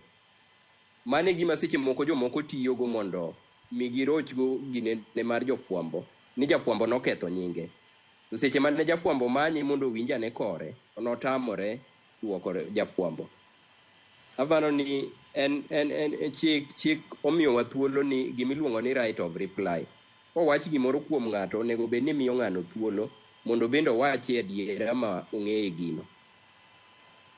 Kamedo machielo mana Isaya mana kama bende iwe godo kanyo nitiere jal ma bende nawacho ni odiochieng' ma kawuono nanego bed ni ute mag fwambo ka wacho ni wan e ng'anyo nanego bed ni iloro akani nene nade nikech openjo ni wan watimo ang'o e studio ka okinyi ma kawuono nanego bed kata ni waloro kata mana studios magwa mar mondo mi ji odhi e ng'anyo an napenjo mana japiny no ni dino ng'e nade ni wan e ng'anyo in diduok japiny ma kamano nade Isaya? Onge ok apar ni ok kata bed mana ni ineno kata mana anyalo chiwo ranyisi kata mana gi police station. Onge chieng' miboyude ka police station olor kata mana ni polise duto mane nitie station otero kata mana mabuse court. Onge chieng' mibro lor e police station. Koro wabende onge chieng' ma wanyalo wacho ni koro nolor ni mondo lor ute mege fwambo nikech jofwambo ni e ng'anyo. Nitie gik moko ma bende timore ma onego bed ni japiny ng'eyo kata kopogore gi ng'anyo mar jofwambo. Nitie gik moko ma bende timore kuonde mopogore opogore monego bed ni japiny ng'eyo. So aparo ni ok wanyal loro tich ma kawuono nikech jofwambo ni e ng'anyo. Mana kar dhogi kanye bende ma bende bro bedo ka jiwe godo Nyakwaro Mgajwang' na nyisi ni wantiere gi jofwambo magwe counties mopogore opogore ma bende mulonwa kata mana ng'iyonwa ng'anyo maket kod mago. Par ni ok en sigana mar ng'anyo kende ema bende bro bedo kata mana kwa nyise weche mago manyien odiochieng' ma kawuono. Weche mopogore opogore timore duto te wabro bedo kwa minyoni. Bende Jijo kintiere kaunti ma Kisumu nantiere ote moro ma bende janeno marwa bende nasewa godo. Wan ka jofwambo kopogore gi fwambo bende wantiere gi mbui magwa miwacho ni personal mano mamari ma itiyo godo bed Facebook bed Twitter kind mamoko. Jal moro nacho ni ok wan neutral. Therefore monego bed ni bedo neutral e mbui mara chak mana kodi kintiere gi paro monego bed ni chiwo achi ni kuom ranyisi kaka ng'anyo osebedo dindiki koso inene yo machal nade nikech ng'ato ka neni kuom ranyisi koneni kaka dan kano jijo oneni kaka jala ma bende tiyo e Nyakalondo koro onego bed ni Nyakalondo no oneno ne jiji koloso kama to chal ka gima Nyakalondo ne moloso. Gima anyalo wacho about mbui sani en information kata en yor fwambo ma bende chopo ne ji piyo moingo gimoro amora.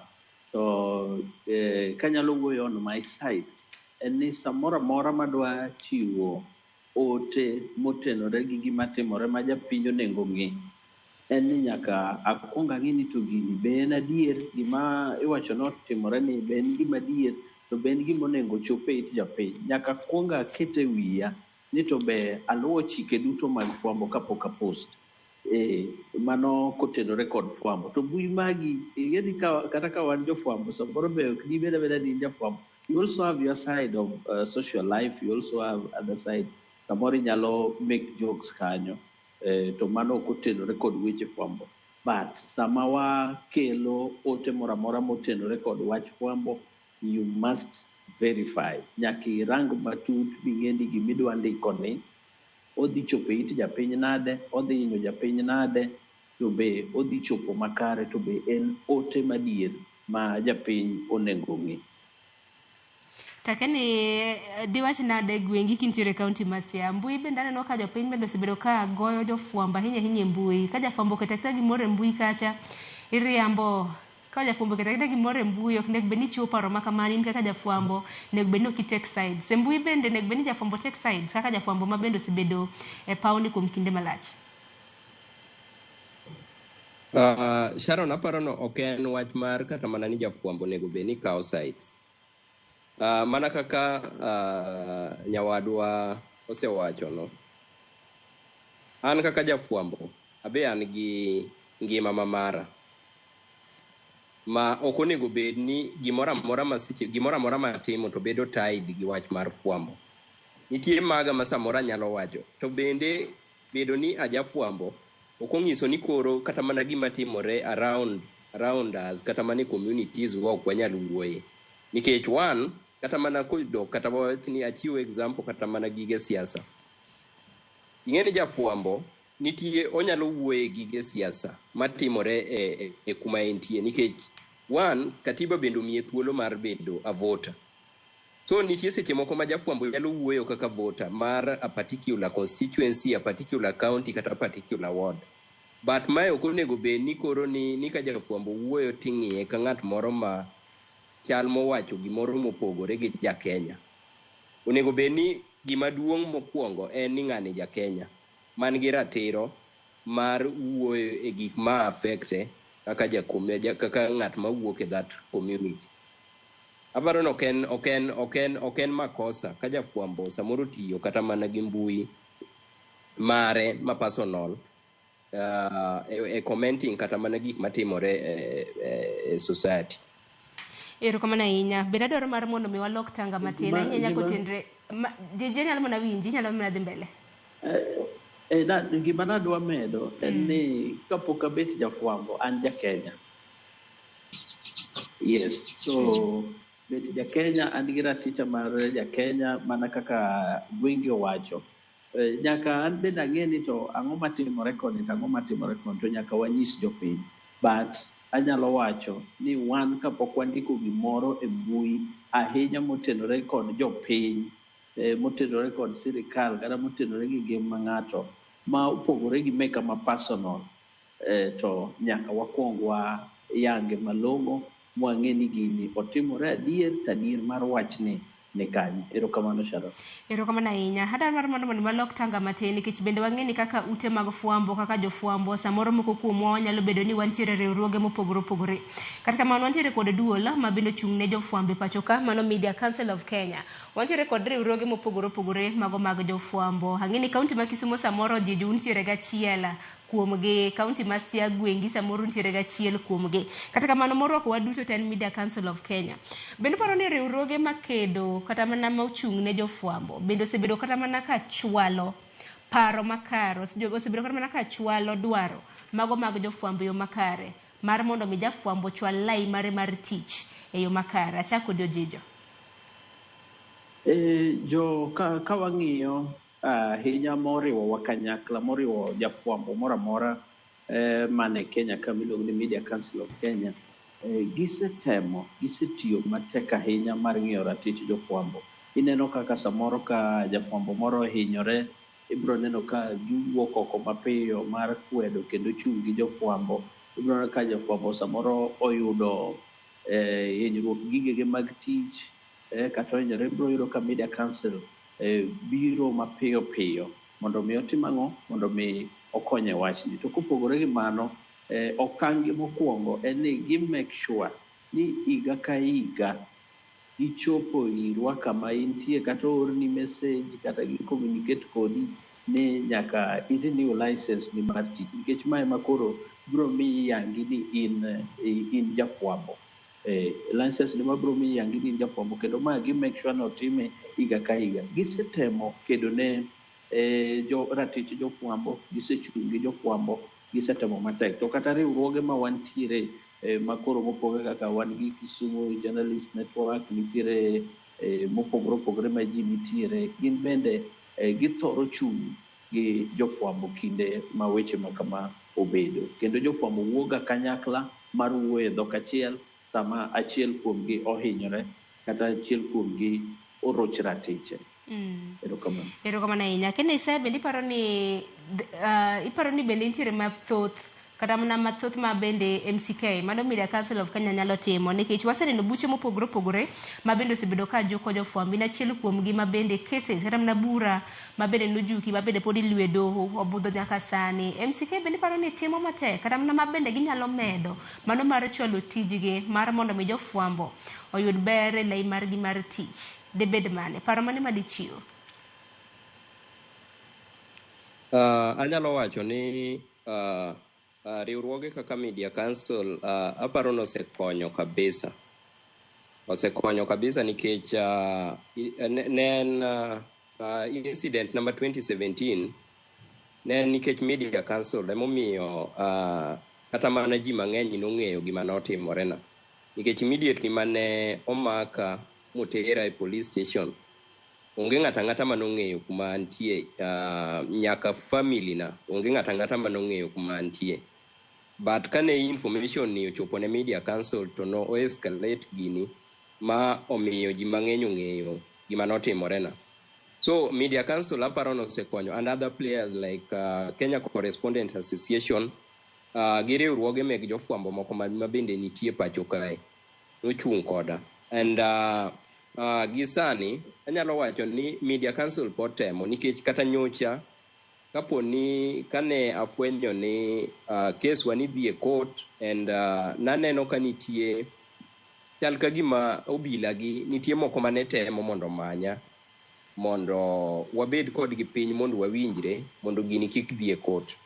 So naneno na feel ni ngima na ni koro nitie kuma rach. Omiyo na inform Media Council ma Media Council gi nyaka seche mwawuoyeni nitie action ma Media Council osekawo. Omiyo awacho ni Media Council osetiyo maber in terms of kata mana accrediting journalists mondo mi kori oyangi kaka ng'at moro man gi oboke mar tich. Onego pod gimed timo en mana pod medo fight ne ratiro mar jofwambo. Mane gima duong' ma ginyalo timo mondo mi jafwambo obed gi lwasi maber mar tich. Ero kama na ing'eni kwadhi nyime gi twak makama ibro bedo kinyiso ne mar mondo mi mana ojijo kinyalo mana medo mapiyo kapok wadhi Migori. Kama Isayo wacho mar ni ok Media Council wakwayo ni kik ging'i mana ratichwa ahinya sama maybe oroch ratichwa ka watimo tijewa to ging'i ane nyaka kuonde mag tich ratich jofwambo kuonde mag tich mane madwa medo kanyo mano be onego ging'i matut ahinya.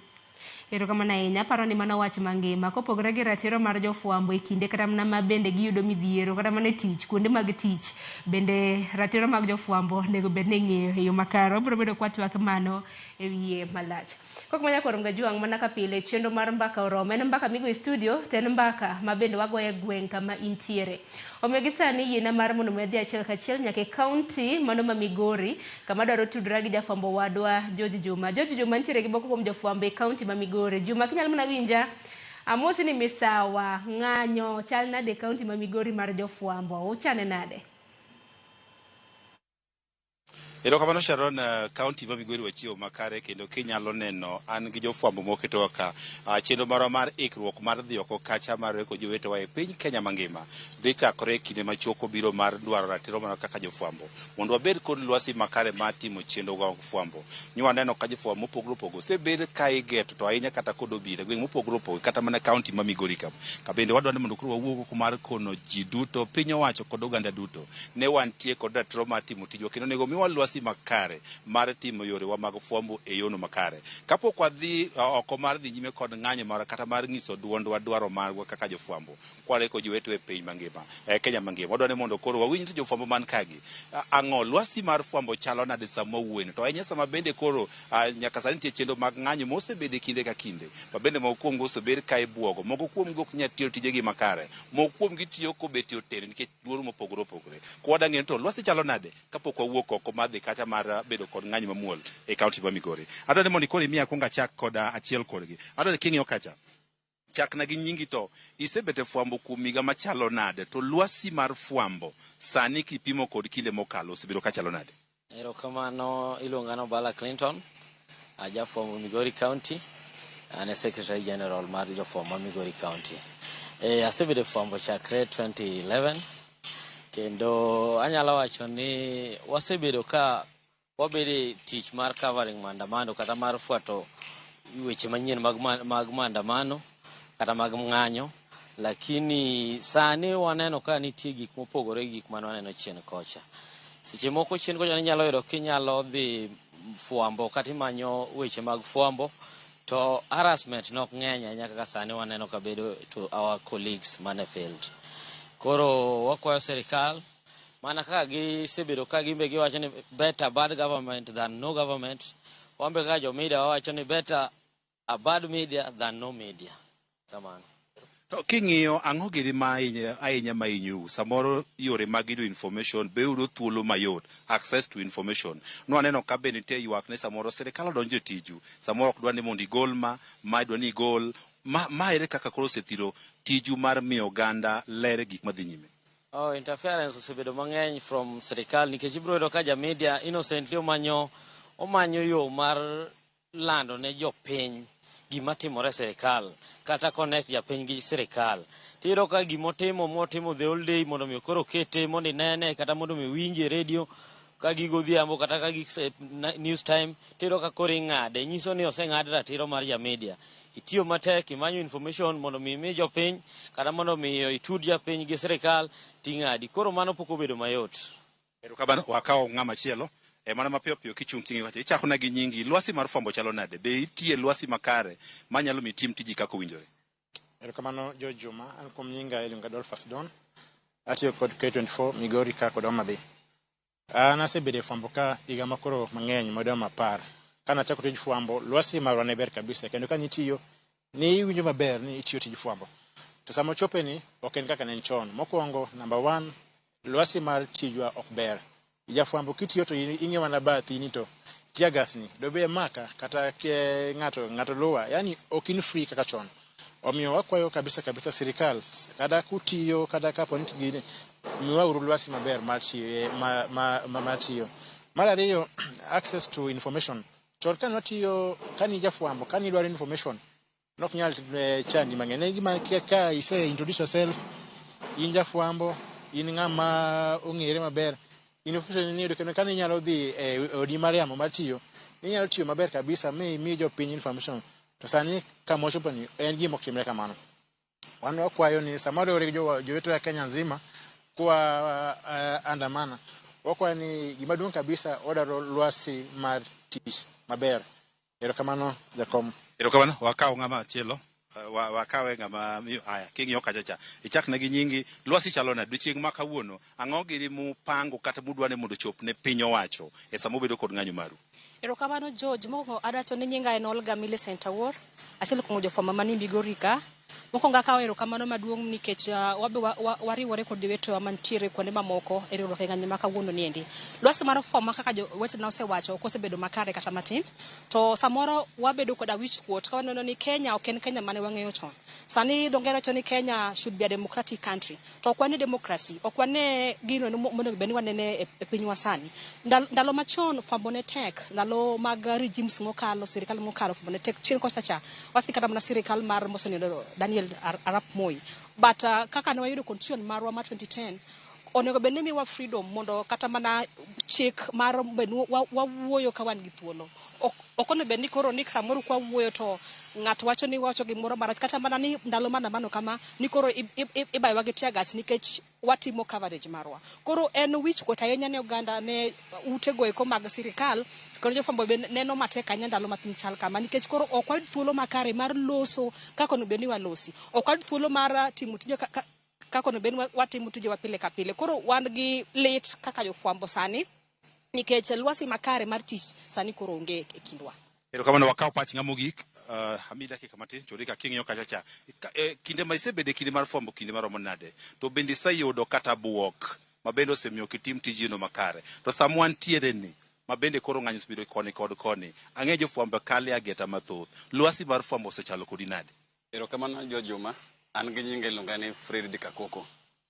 Atiyo gi od fwambo Migori kae. Asebedo e fwambo kuom higni 8.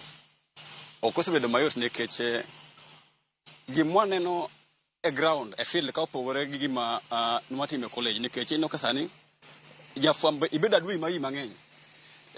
Idhi e pap samoro japiny neni mopogore, obila monego bed ni chako mi arita kwe neni mopogore. Koro ok en mar maandamano ni kende, en ni jofwambo pok obedo e rang'iny mamalo mondo wabed gi lwasi maber. Lwasi ni sirikal ema osekethe. Ineno ka juma mokalo ka nitie maandamano, ineno ka achiel kuom jofwambo mano nyaka gi everything pod igo gi tiagas. Matiende ni security marwa pod ok ni maber. Omiyo wakwayo sirikal ni ginenwa kaka professionals. Fwambo ka wan mirror mar society, nyaka ibed mirror. Matiende ni nyaka wa report accurately. Kaneno ka gima rach timore, mane gima nyaka inform. Ok wanyal loso gima rach bed gima ber, kata gima ber bed gima rach. Koro wan wakwayo ni sirikal onego bed ni kawo jofwambo kaka professionals kendo gin bende gidwaro security. Seche ma jopiny dwaro ratiro margi, wan bende nyaka miwa ratiro magwa kaka jofwambo mani e piny mangima. Nikech ka fwambo onge to gik bende timore ka ok nyal ng'ere, ng'ama nyalo gula yiro bed maonge. Erokamano. Erokamano ageno ni Atiku kodu. Erokamano kinyalo winjo mano mokuom jofwambo kaunti ma Migori bende gitemo lero ageta ma gikale. Kabende kwatiyo kwen ni jofwambo skala ageta mathoth. Kabende kopogore kata mana kod piny owacho mosebedo kabende geto gitainye kindego mag ng'anyo. Nitie kata josiasa mathoth ma bende osedonje e tij jofwambo giwegi kata mana e kaunti ma Migori. Kabende ma achiel kuom ywak ma giywago ni ber ka imiyogi lwasi makare mondo koro gitim tijgi e yono makare mondo jopiny bende koro bed kod adieri e tich ma gitimo. Pod wago tach mar ng'iyo ni to odiochieng' ma kawuono bende koro wachano ng'anyo dhi chalo nade. Kabende wabiro medo miyo mathoth ka otende kod odiochieng' ma kawuono bende koro wantie kod ng'anyo mare kod oganda duto ka jofwambo duto e Kenya mangima mar nyiso dwaro marwa ne piny owacho. Juma kapok aweyi mar mondo mi dhi nikech ang'eyo odiochieng' ma kawuono ng'anyo ma kamagi time counties mopogore opogore. Kaunti ma Migori samoro nyalo mana penjo jofwambo ma bende nitiere godo ni ng'anyo ma kamagi gichano timo kanye. Erokamano okona ni mondo apenji ni ng'anyo ma kuni chano timo kanye. Ko kawuoyo an owuon ng'i kacha kawuono chano dhi kuonde mage kutimo ng'anyo machal kod mae. King'iyo kacha. Okay, erokamano kawuono wachano timo ng'anyo Migori town kendo wadhi ringo chakre namba nyaka Kakrao. Kasto wadhi wuok Kakrao wachako wadhi nyaka ka county commissioner. Kasto wabiro chako waduogo kuma wantie to wachako address the press. Kasto odiochieng' ma kawuono watieko. Erokamano. Erokamano inyalo winjo selernu kuonde mwadhi wuothe kwa wuoke bombe wawuoke namba kwarie nyaka pis mar county commissioner mar tero ywakwa mar kwayo bende lwasi makare to bende wadhi kalo kata mana pieces go mag piny owacho mar county government nikech mag achiel kuom kuonde mwa jofwambo dhiye ka yudo nondo mopogore bende koro gikelo japiny ka wacho katieko en ni yudo ni kamora pieces gi kaka mano mar od bura maduong' ma county ma Migori tisi mo bende jofwambo bedo kod pek makidhi tikoni ni to idwaro gini ng'ama oluongi koro magi podwa mondo koro oket ne jofwambo yo makare od bura kaka ma Migori en kama jafwambo nego thuolo mar donjo tek ni en gima nyiso no jafwambo koro wadwaro ni ma gik mabedo ketwa yo makare mondo wabed kod yot e yorego mag fwambo e kaunti ma Migori. Nainya Jojuma wawinjo yo makare kotenore kod chal mar ng'anyo e kaunti mar ma Migori. En mana geno marwa ni jo arita biro bedo ka chunu arita makare e kinde ma bende ubiro bedo kodhi nyime gi ng'anyo e kaunti ma Migori. Nyakor mga jongo wuok e kaunti ma Migori biro bedo kwa mulo ni chal mar ng'anyo mago mag jofwambo e kaunti mopogore opogore. Wamanyo Millicent Adhiambo omiwa mana mar chal mar ng'anyo e kaunti ma Kisumo, kaunti ma Homa Bay biro bedo kwa winjo ne gichano ang'o, kaunti ma Kisii magaloso kotenore kod gwenge magwa mago makaluo. Kaunti ma Siaya biro bedo kwa winjo ne gete mang'eny. Mana na Isaya gwengi ni nyisa ni kaunti ma Siaya ok ochano ng'anyo. Koso ler mane minyalo chiwo. Jofwambo ok ng'anyo e kaunti ma Siaya nikech ang'o?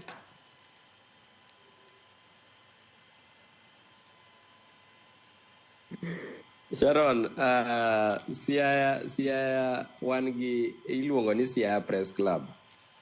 But ok apar ni nitie chenro moro amora mar jofwambo nikech kanyo wapenjo jakomwa an awuon nya penjo jakomwa ni ndalo adek mokalo nito tich adek wan gi chenro mane mar riwruok gi jowadwa ma jofwambo e Kenya mangima ka watimo ng'anyo to duoko mana ayudo ni wabro riwore gi jowadwa e ng'anyo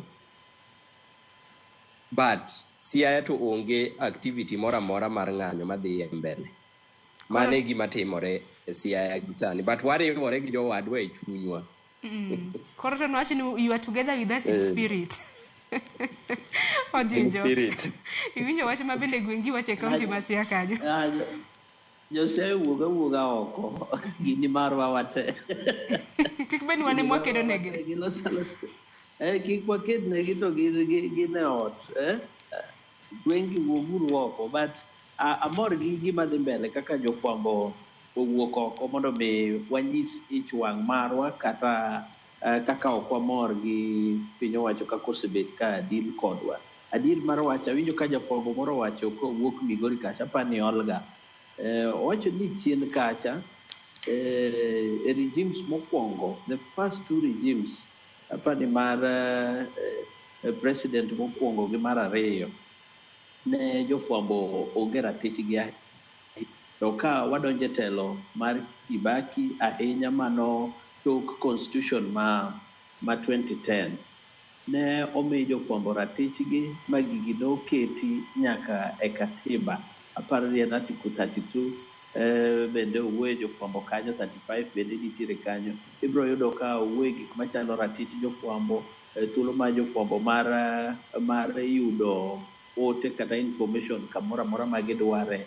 Kendo kata mana katibano ok oyiene obila. Ing'eni samoro nitie kuma jofwambo kale ma obila dwa nokawo kata kamera ni, dwa nokawo rekoda ni, gitoyo, samoro moko gilal godo. To mano chik otamogi nikech chik oyiene jafwambo bet gi information moro amora. Koro kwaya jotelo mopogore opogore ahinya mago mag obila kanyakla kod jotendwa mopogore opogore ni girange katiba ni katiba ni to wacho ang'o kotenore kod ratiro mar jofwambo mondo giwenwa korwa watim tijwa kaka owinjore nikech watimo tijwa kaluwore gi chike ma wan bende gayowa kata chikego moritowa. Erokamano Sharon.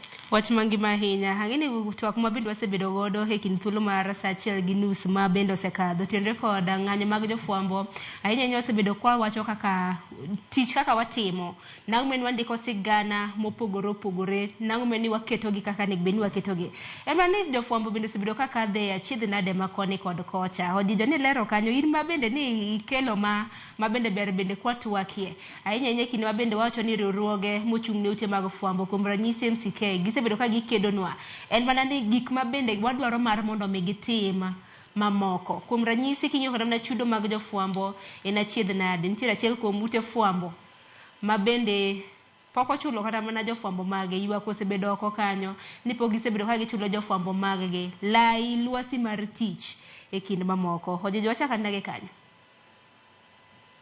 Gima dwa wacho kae ma dwaro nyiso jogo ma ondikowa e tije ma watiyo negi en ni nitiere ng'ama ne oterowa skul fee noti godo pesa noti godo and at least they expect something from us. Most of us nigi families, most of us nigi personal life. Jafwambo kako ng'eyo oko ka ojijo kinyalo mana winja ojijo kinyalo mana winja agombo mar mondo mi imaka mana gi kanya ngeni paro makama ni biro bedo kichwali nyisa na de county ma Mombasa mana mapiyo piyo haneno ka ng'anye county ma Mombasa oschaka oko dichal mana ka gimini mitelo ne ng'anye county ma Mombasa nyalo mana lero no kotende kod ng'anye county ma Mombasa kanyo. Erokamano ahinya awinji maber kowuok e kaunti ma Mombasa mana kaka inyalo neno e ng'eya kanyo endo kawuono jofwambo mantiere kaunti ma Mombasa owuok oko mar mondo mi gin be gikone gigoye dhoge kaluwore gi midhiero ma gikoni samoro gineno e seche ma gitimo tich gikoni nitiere weche mopogore opogore ma ka ok giwacho gin giwegi ka jofwamb weche to ok gine ng'ama nyalo wacho e logi koro gikone gin be nyaka kawuono giwuog oko giwach midhiero ma gineno to ang'o giparo ni onego bed ni timo ne jofwamb weche manie pacho kae. Antiere gi moko kuom gi kae we awuone gi achiel kuom gi kae chakna chaka gi nyingi to nyisa ni to in kaka jafwambo gin weche mage mutemo wuoyo e odiechieng' ma kawuono ni. An gi nyinga iluonga ni David Otieno ma jafwambo nyakalondo achiel kaunti ma Mombasa ka. Kawuono ni wawuok oko mondo wang'any kaluwore gi ratiro marwa jogo ma nigi e sirikal temo rocho. Kwang'iyo kaka joma noloso katiba higa mar 2010 nomiyowa kipenge muhimu ma en kipenge mar 34 e katiba kacha. Kipengeno ne wacho ni wan kaka jofwambo wan gi ratiro mar tiyo tijewa e yo manikare kendo kaka owinjore maonge kethruok moro amora kata rochruok moro amora ma sirikal donje kata oganda mamoko. Kendo kwachako ng'iyo wan kaka jofwambo wan joote kata mana joluono gongero ni jaote go lero da ang'o mi ugoyo walero to wan ema waketo mondo ng'e gik matimore e piny ka wan ema wacho ni wadieri gimoro amora matimore ka nyiche finance bill chando ji wan ema waluongo jogo molony mong'eyo kendo mamiyo ler mar wach kaka gino bedi ang'o mi kwa wacho adier tugoyowa kada koro kugoyowa koro ng'a bro wacho ne piny adieri ok odano wadoge e telo machon telo mongore telo mar ndalo moko mane moyigi nitie ka onge freedom mar media to kata koro piny bende dhi dok e mudo. Kamana ayude pa jadak machielo chakna chaka gi nyingi tinyisa ni to ng'anyo ma kawuono ni ang'o gini mudwa ni piny owacho tim kata gin weche mage mutemo chwalo odiochieng' wan yo wang' matek an nyinga luongo ni Collins Mangicho ajafwambo Mombasa kae to wan yo wang' kaka polisi osebedo ka tiyo kodwa wan wakonyogi kendo wan tijo en mana mondo wakel information kuom raia mondo yud. Lakini doka polisi inyowa kende inyowa gitimo kimaksudi. Gin gitimo kimaksudi ni mondo wan wainyre. Kendo wan wanyiso gini ya wan ok wabedo armed. Wan mokwongo nitie joma kata kae onge nyaka go ngum. Lakini wan ok wago gi ngum nikech ango professionalism chemo keto wakae. Koro ngato tiya tije. Wach gima ginyowa to ginyo nyaka nyiriwa, nyaka mondewa mantie media gigoya bara machni. Wan watamre wat gochni. Wan wabro mokwongo wan wabende wateka kaka kineno ani. Wan ok wayot. Ang'ama somo ngum bwana. Anyalo go gi sawa lakini professionalism emo keta kae. Koro jogi wakinyowa omera bwana. Kawarere kamana. Wante jiga fomu wacha tunazungumza na Ramogi TV. Labda tueleze tu kama wanahabari ni changamoto zipi ambazo labda mnapitia na lengo la maandamano haya pengine ni yapi? Sasa mimi naitwa Ismail Zema, mimi mwanahabari Mombasa. Nafanya kazi Mombasa, kazi ya wanahabari zaidi ya miaka 10 na kusema kweli hii ni kazi ambayo nimeipenda, ni kazi ambayo mimi mwenyewe nilihisi kwamba naiweza. Na yale yanayotokea sasa hivi yanatokea mambo ambayo ni ya maajabu, kwa sababu sasa hivi tumekuwa maadui wa serikali. Na nikisema hivyo kwa sababu polisi sasa wamekuwa wanatulenga sisi kama wanahabari, na sisi tuko kazini kama vile wao wako kazini. Wao wanafanya kazi yao na sisi tunafanya kazi yetu.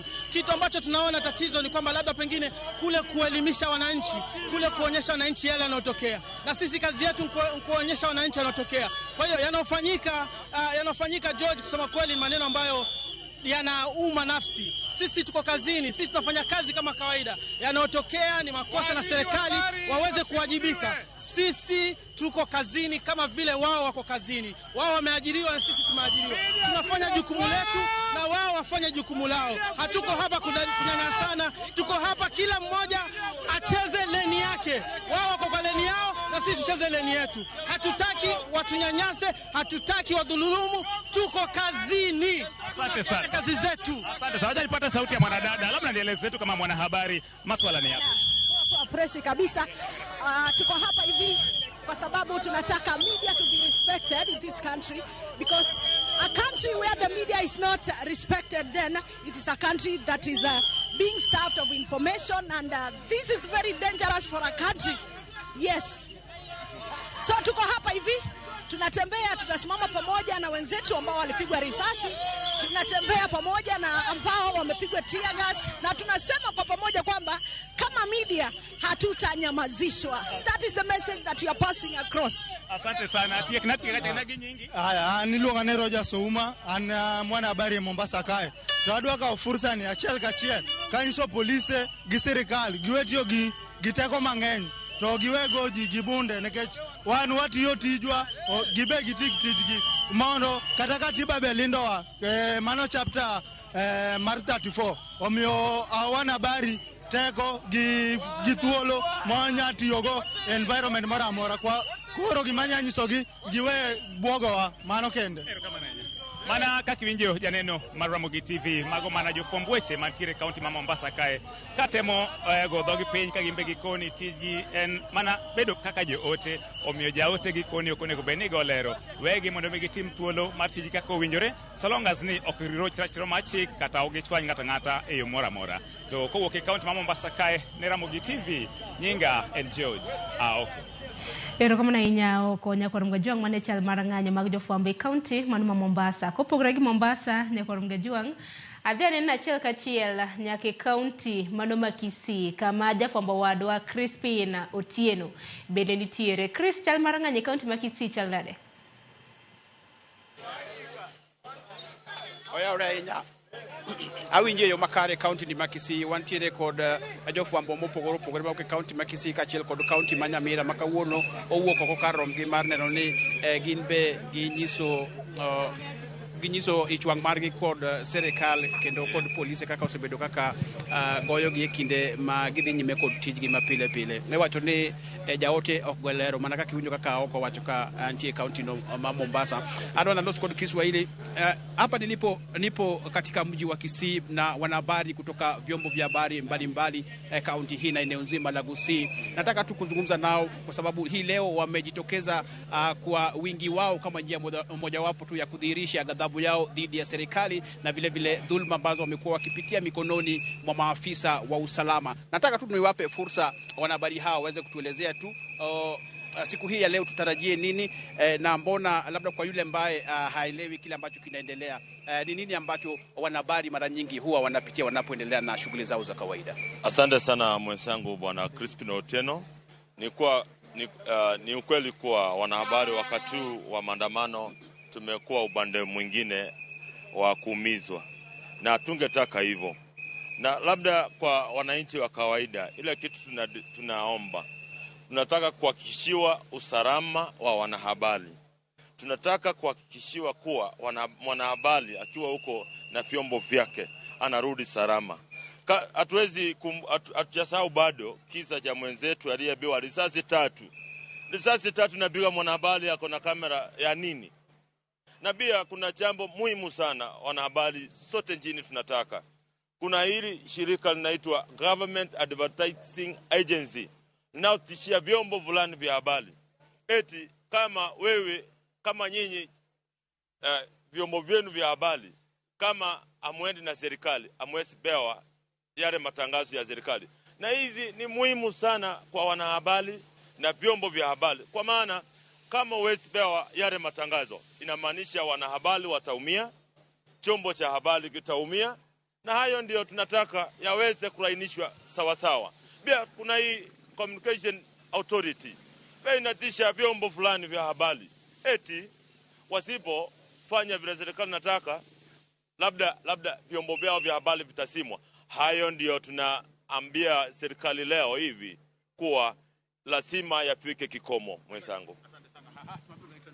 Mimi kwa jina naitwa Eric Bosire, mwanahabari kutoka kaunti ya Kisii. Kile ambacho ningependa kusema mwanzo ni kashifu vitendo ambazo tumeweza kuviona kwa siku za hivi karibuni, ambapo wanahabari wameweza kuwa harassed, wengine wamepiwa risasi. Tuliona mwanahabari kutoka Nakuru. Kile ambacho nasema si vizuri wale ambao ni wahuni, na vile vile baadhi ya maafisa wa polisi, si wote kama walivyosema wenzangu, ni baadhi yao, waweze kusoma vile vipengee ambavyo viko kwa katiba ambavyo vinatetea uhuru wa mwanahabari. Baadaye watu wanatuangaisha, lakini wakiwa na jambo ambalo wanataka kuliweka public, mwisho wanatutafuta sisi ambao ni wanahabari, kwa sababu tuna jukumu la kumfahamisha yule mtazamaji na mwananchi wa kawaida yale ambayo yanajiri nchini. Na wamekuwa wakisema kwamba wanahabari wengine hawafanyi kazi yao vizuri. Mimi najua kwamba mtu asipofanya kazi yake vizuri anafaa kuchukuliwa hatua ya kisheria, si kupiwa, si kuangaishwa. Kwa hivyo mimi kwa ufupi tu niseme kwamba serikali na wale wahuni ambao hatujawajua hadi sasa waweze kuheshimu uhuru wa mwanahabari na kazi ambayo anaifanya. Mwisho niombe idara ambazo zinafanya uchunguzi, wakati ambapo kesi ambazo zinahusisha wanahabari zimepelekwa pale DCI na wengine, especially when we saw a journalist Gaido alikuwa abducted, and there is a journalist from Nakuru was shot recently in the recent protest. Ile haki yao iweze kutendeka, tujue ni polisi yupi ambaye alifanya, kwa sababu kulikuwa na kamera pale. Shida ambayo tuko kwa hapa Kenya ni vile tunaangaishwa, lakini baadaye hamna lolote ambalo linafanyika. Shukran. Asante sana. Kwanza kabisa naitwa Ndemo Steven, mwanahabari katika kaunti ya Kisii. Leo hii kile ambacho kimetuleta hapa ama kile ambacho kimetukera zaidi ni kwamba wiki jana tuliweza kuona mwanahabari wa upande ule wa Media Max akiwa katika kazi katika kaunti ya Nakuru akiweza kupigwa risasi, Catherine Kariuki, tukiweka jina lake bayana. Kwa hivyo kufikia sasa tujaweza kuona kwamba kuna wale ambao wameweza kuchukuliwa hatua na askari kwa yale makosa ambayo yalifanyika. Serikali hajatuambia kwamba ni kipi kile kilipelekea labda yeye kupigwa, kwa sababu ilikuwa ni mchana, kulikuwa na kamera, alikuwa amevalia mavazi rasmi ambayo ni ya wanahabari, bado akapigwa risasi. Je, wale ambao watakuwa wamevalia na ni wanahabari itakuwaje? Ndio maana leo tumekuja kwa umoja, kwa kauli mbiu sisi kama wanahabari, kuuliza serikali kwamba iweze kututenganisha pamoja na wale ambao ni wahalifu. Sisi sio wahalifu, sisi ni wale ambao wameweza kutumwa na mtumwa au wawi. Hiyo imekuwa ndio kauli mbiu. Kwa hivyo tunauliza serikali kwenda mbele kwamba iweze kuheshimu uhuru wa wanahabari, iwapatie nafasi muru ya kuweza kufanya kazi, na iwapo kuna changamoto, kuna njia rasmi za kuweza kufuatilia wanahabari, kufuata kisheria, ndipo waweze kuchukulia hatua. Lakini kama hilo halijafanyika, serikali sichukue hatua mkononi, kwa sababu we are the fourth estate. Tunahakikisha kwamba mambo yote ambayo yamefanyika hapa Kenya yameweza kuwekwa rasmi kwa faida ya wananchi. Mimi kwa upande wangu naonelea askari wanakosea majournalist, kwa sababu majorly maaskari ndo wanakujanga mahali tunafanya kazi yetu. Sisi hatujaenda mahali askari wanafanya kazi yao, wao ndo wanaanzanga kukuja. For instance, mbona ushuti mtu mwenye ako harmless? the only weapon yenye ako nao ni kamera, alafu wewe unamshoot. Hakuna njia nyingine yenye unaweza deal na yeye isipokuwa tu kushoot. So kitu yenye tunasema ni hivi na isikike kwamba hiyo brutality lazima iishe. Lazima ikome kuanzia saa hii. Naam, langu jina ni Conrad Ongwesi, mwanahabari pale Ndizi TV. Kwanza kabisa ningesema ya kwamba zaidi ya kwamba polisi pia na vitengo vingine vya serikali vimeweza kuwahujumu wanahabari, pia sisi wanahabari tumejilet down plan. Kuna bodies ambazo zimetusimamia sisi na kazi yao kwa hizi vitendo vyote imekuwa tu ni kurelease memos. We have not seen action kutoka kwa hizi vyombo ambazo zinafaa kututetea sisi kama wanahabari. Kwa hivyo pia ni ku-urge the CA, the Media Council of Kenya, the KUJ kwamba isikuwe tu ni kuandika barua na inaishia hapo. Tuweze kuona pia vitendo ni nini, ni hatua zipi zinachukuliwa. IPOA imenyamaza tangu maandamano yaanze hadi wakati huu, na wanahabari pia wameweza kuwa wakikuwa oppressed hapa nje na hatujaona chochote kikifanyika. Kwa hivyo ni kwamba wale pia ambao wamekuwa na hatia waweze kuchukuliwa jukumu liweze kufanywa, mambo yafanywe pale, tuone kwamba pia wao wamewekwa pale wanafaa kuwekwa na wanahabari waheshimiwe. Asante. Shukrani kaka. Ulivyosikia hapo mane kaka weche chale county ni Makisi jofwambo chako nganyo margi ayanga sani kedangne gidi nyaka office commander no manoma county Makisi mano Charles Kasses kaido angne gidi office no mano mar commissioner ma county Makisi omiyo angno wawegi kanyo weyambe angika kanyalo yudo firimbi mara mondo wadonje nganyo angne waradu kedo kodu bange kanyo kaka kang na nyisu kende kaka weche chalo e county Makisi kalo record nganyo mano mar jofwambo e county ni kendo kuonde mopogore county kata Kenya mangima. Erokamano ahinya Crispin awinji e yo makare. Wacho ni koritie kore dhi e ng'anyo. Aya aseweyi dhi ng'anya. Kaka wanyakoro Ngajwang kwaduogo e studio dongi matine dakika 10 mar mondo mwatiek twak makama. Ojijo na ng'adi e kaunti ma Kisumo kanyo kani loso kotenre kod challenges kata mana chiedh nade mabende jofwambo osebedo ka kadhe. Gin giwegi kanyakla koda e ute fwambo mabende gisebedo ka gitie. Mana ka amedo matin gima jowadwa ma Kisigo wacho bende en ni duonde mochung'ne ratiro mar jofwambo kata mochung'ne jofwambo giwa wandiko barupe ma kama otimore kia we condemn but there's no action. Sama gitimo mano onego oluwe gi action mondo mi jofwambo yud ratiche. Mana kaka nawacho jofwambo samoro nitiere ute fwambo moko ma jofwambo ok yude ratichgi makare kaluwore gi yoregi mag tich. Kanyo ba medo jiwo Media Council of Kenya gi jogo duto mochung'ne rango ratich jofwambo mondo mi mago bende ging'iye. Wasetemo nyaka e ute od fwambo, e ute od bura. Nitiere nyaka jogo mamoko osebet jofwambo, nitiere nyaka gavana mane jafwambo. Sama gidhi kocha to wigi wil gi chien koni. Ging'i ane ni to achiedh nade mage mana jofwambo kani chien kacha ma wan kaka jood bura wanyalo rango mondo mi waketi. Nitiere a number of MPs e jood bura ma bende gin jofwambo.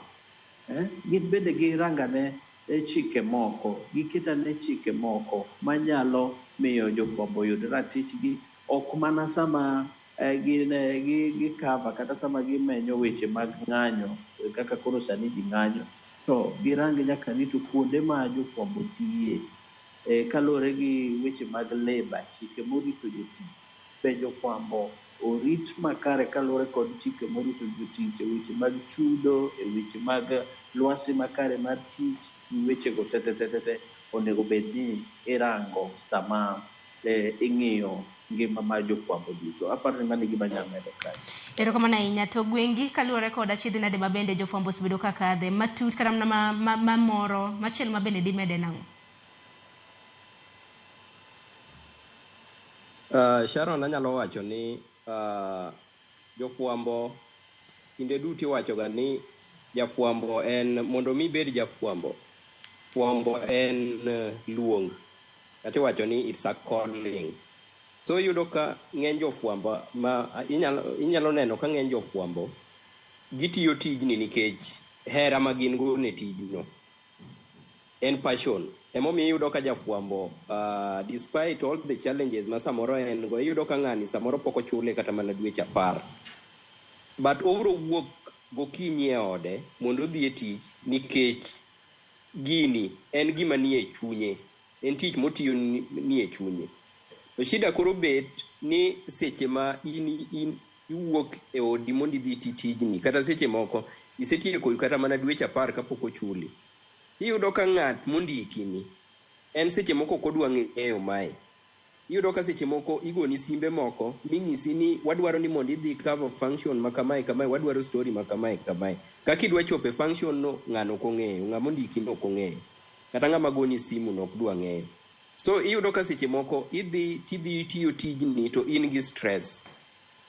In gi stress ma seche moko kata mana in terms of delivery ok inyal deliver maber, nikech idwa wuotho, idhi kucha, samoro kata kaka idwa wuotho kendo kiwuok kuno mondo iduog e odi, nitie jok ma bende iwe chien kae ma depend kuomi. Iduogo ka onge gimoro amora ma in go, to ing'e ni ng'ama jafwambo to ng'e maber ni mae ng'ama samoro ichulo maber. So ute fwambo bende onego ng'i kaka gitiyo gi jofwambo ma gindiko, nikech gibende gi contribute e rocho ratiro mag jofwambo ma gindiko. Erokamano ahinya Gwingi, awinji kanyo e yo makare. En mana ni thuole makoro dhi ka ng'adowa wadong' gi matin e dakika 5 mar mondo watiek twak makama. Twak makama jiji kwa tieko e kaunti ma Kisumu kanyo. Wachni mogik kaluwore gi thor wachwa mane wantiere godo kiny ma kawuono. Kaluwore kod ng'anyo mag jofwambo debed ang'o, nikech aneno ka jopiny bed wacho ni jofwambo bende odiochieng' ma kawuono obila kik bawa gi iro malongo wang'. In akeni ote mari ne obila samoro ni jofwambo weteni mantiere oko kanyo debed ang'o? Wach dabogik maduong' moloyo en ni jaote ok go lero. Wan jaote jopiny, wan jaote sirikal. By the way, jafwambo kata fwambo ka en tich ma oriwo gimoro amora. Naneno gokinyi ka aja e lieta tedo to jafwambo. Samoro ineno ka jafwambo moro timo weche mag thieth, timo weche ko jafwambo en ng'ama ni kamoro amora. Koro kik wago jafwambo lero. Wami jafwambo luor moromore kode, walu katiba kendo wayiene jofwambo odonji mondo tim tijegi kaka luwore. To jofwambo wetena bende nyalo wuoyogo ni wan be walu tijewa, watim tijewa kaluwore kod chikego moritowa, kik wakal kiew. To jogo be kik kal kiew, kik kalnwa kiew. Ng'ato ka ng'ato oti tije kaluwore gi kaka chik mar tije orite. Mar ariyo, anyiso jofwambo bende ni samoro amora mitimo story, iparo ni ngimani ema duong' mokwongo. Your life comes first. Koro nyaka ibed very safe kamoro amora ma intie, sana sama wa cover protest gi, ing'e ni ngimani ni kama kare. Information jopiny nyaka yudi, to in bende nyaka ine ni ibed safe. To ne jogo ma duonde mochung' ne jofwambo, waranguru ratich jofwambo e yo makare, waked ne jofwambo. Ok e pap kende to nyaka e utegi mag tich. Erokamano Sharon, an kawuok ka to lawni ema golo to arwako lawa mar ng'anyo. Piga an go gi gik mag dhi ng'anyo. Asante sana. Erokamano ahinya Ojijo kuom yudo thuolo mano mar twak kodwa. Nyakorom Gajwang' mano Dan Kano Ojijo kata jakogone British achiel kachiel e kaunti mano ma Kisumu. Aisa Gwingi, un makoro kung'anyo e kaunti ma Siaya ni, to koro wachni mogik debed nang'o? E lo jofwambo mamoko ma bende biro bedo ka ng'anyo ne jo kaunti ma Siaya be? Sharon, wachna mogik anyalo wacho ni en gima rach kabisa. Kendo kaka jafwambo ma Siaya, achiel kuom jofwambo manie kaunti ma Siaya, anyalo wacho ni en wich kuot maduong' kabisa ni kuma nitie gi jofwambo mokalo 20. Gima timore odiochieng' ma kawuono ni ok wanyal wuok oko mondo wariwre gi jofwambo wetewa, nikech gini affect wa duto kaka jofwambo. So I feel embarrassed kaka jafwambo ma Siaya, but mana kaka wacho chande, an gi jofwambo wetena in spirit ka ging'anyo e Kenya mangima. Mar ariyo, gima nyalo ng'iso jofwambo ni seche mwawuok kwadhi tiyo tijewa, wang'eyo maber challenges manitie, wang'eyo ni sani arita maber be onge. And anyalo wacho advice jofwambo wetena ni kokochuni, ka en story moko chuno, okikidhiye. Kineno ka en gima nyalo miyo ngimani bed kuma rach, to kochuno ni nyaka idhiye, nikech iwacho ga ni no story is worth your life. Ing'eni kata kawuono, kapo ni wuok medheno ni ramarama ni dwadhi timo story no, to gimoro timore ni marach, ing'eni kiny iyudo mana ka in samoro ionge od fwambo no, to kiny ilando mana kari kanyo. So ok onego bed ni wakawo ngima watu waketo kumanach nikech story kata sigana mwadhi timo. To mogik, ute fwambo bende onego bed ni ng'iyo ngima jofwambo matiyo negi. Ok onego ing'e ni ng'at ma samoro nigi paro mang'eny kata mana stress ok onyal deliver in as much as he expect ni mondo ng'ani oti tich makare, olu gigo midwaro, seche moko ok onyal time yo mowinjore kaluwore gi ratirche moroch gi od fwambo motiyo neno. Then organizations kaka bodies kaka Media Council of Kenya, mana kaka nyawadwa Gigi osewacho, en ni gigi seche moko ka gigi otimore onego bed ni ging'iyo gigi mopogore kata mana gi seche moroch ratij jafwambono. Onego bed ni gini en gima continuous ma ging'iyo maber ni gima kamae onego bed ni ging'iyo mondo lwasi mar jofwambo obed makare. Aparo ni mane wach ma an go, to an to koro kawuok onge kuma ang' nadhiye but abro join jowadwa gi chunya. Erokamano ahinya. Ang'e ni chenro ma kamano ibiro bedo kata mana king'iyo achiel kachiel. Esegwengi ayudo agoni erokamano ahinya kuom yudo thuolo mano mar twak kodwa. Nyakorom Gajong e kaunti ma Nairobi bende ng'anyo mago mag jofwambo osechako. An bende adwaro mar mondo mi atiek e studio ka mar mondo mi adhi e pap. Kanyalo ng'iyo moko kuom pichni ma bende neno kanyo, mago gin jofwambo buore Nairobi ka ma bende osewuok oko mano mar ng'anyo. Aneno moko kuomgi mago mawuok e kambi mano mar Royal Media Services. Chutho to e TV mar Ramogi ineno kanyo jofwambo magwa Chris Owino, aneno kanyo Cleophas Oluoch nitiere kanyo, Lydia Okeyo nitiere kanyo, aneno Betty mano jafwambo marwa bende nitiere kanyo, Joyce Oduor bende noseweya ka, en bende ochomo buore Nairobi kanyo, ochomo chuny boma mano ma Nairobi mano mar dhi e ng'anyo. An bende atiek mana ka, an bende koro adhi ang'any gi jofwambo wetewa. E kaunti ma Kisumo, Nyakorom Gajwang', ng'anyo ma kamano bende nosechako. Awe nage ng'anyo mano mar kaunti mano ma Nairobi matin, Nyakorom Gajwang', kata kamano adhene kaunti mano ma Kisumu. Inyisa ni wang'e nena ng'anyo e kaunti ma Kisumu matin, kasto wanachaka mi kendo chal mar ng'anyo e kaunti mano ma Nairobi. Mano ng'anyo mano kaunti ma Kisumu, jong'anyo jofwambo bende nowuok oko mano mar ng'anyo. Mano kaunti ma Kisumu, kisomo kata mana andika ma bende gindiko kanyo, ineno kanyo stop the attacks. Manda achiel kuom andika ma bende neno kanyo. Lydia Okeyo bende aneno ka nitiere pap kanyo bende ng'anyo, Nyakorom Gajwang'. Ineno moko kuom jofwambo mago mag Ramogi TV bende nitiere kanyo ng'anyo ka bende gidwaro mar mondo mi ratichgi mago ratiro mago mag jofwambo ochopie e yo makare. Kata kamano saa moseng'adowa saa 5 oseromo, Nyakorom Gajwang' mano mar onyango gi kanyo bende makiluwa e giko mano mar chenro mano mar mbaka oromo. Erokamano nyako bedo kodwa chakre saa 12:30 mano saa 12 mar okinyi nyaka sani koro wachopo e giko mano mar chenro marwa mar okinyi ma kawuono. Kiny bedo odiochieng' Nyakorom Gajwang' ibed kod odiochieng' makare. Nyinga Sharon Ong'aw, koro alore we koro an bende alok law adhi e ng'anyo. Koro awe gi pichni mago mag ng'anyo mag jofwambo e kaunti mano ma Nairobi.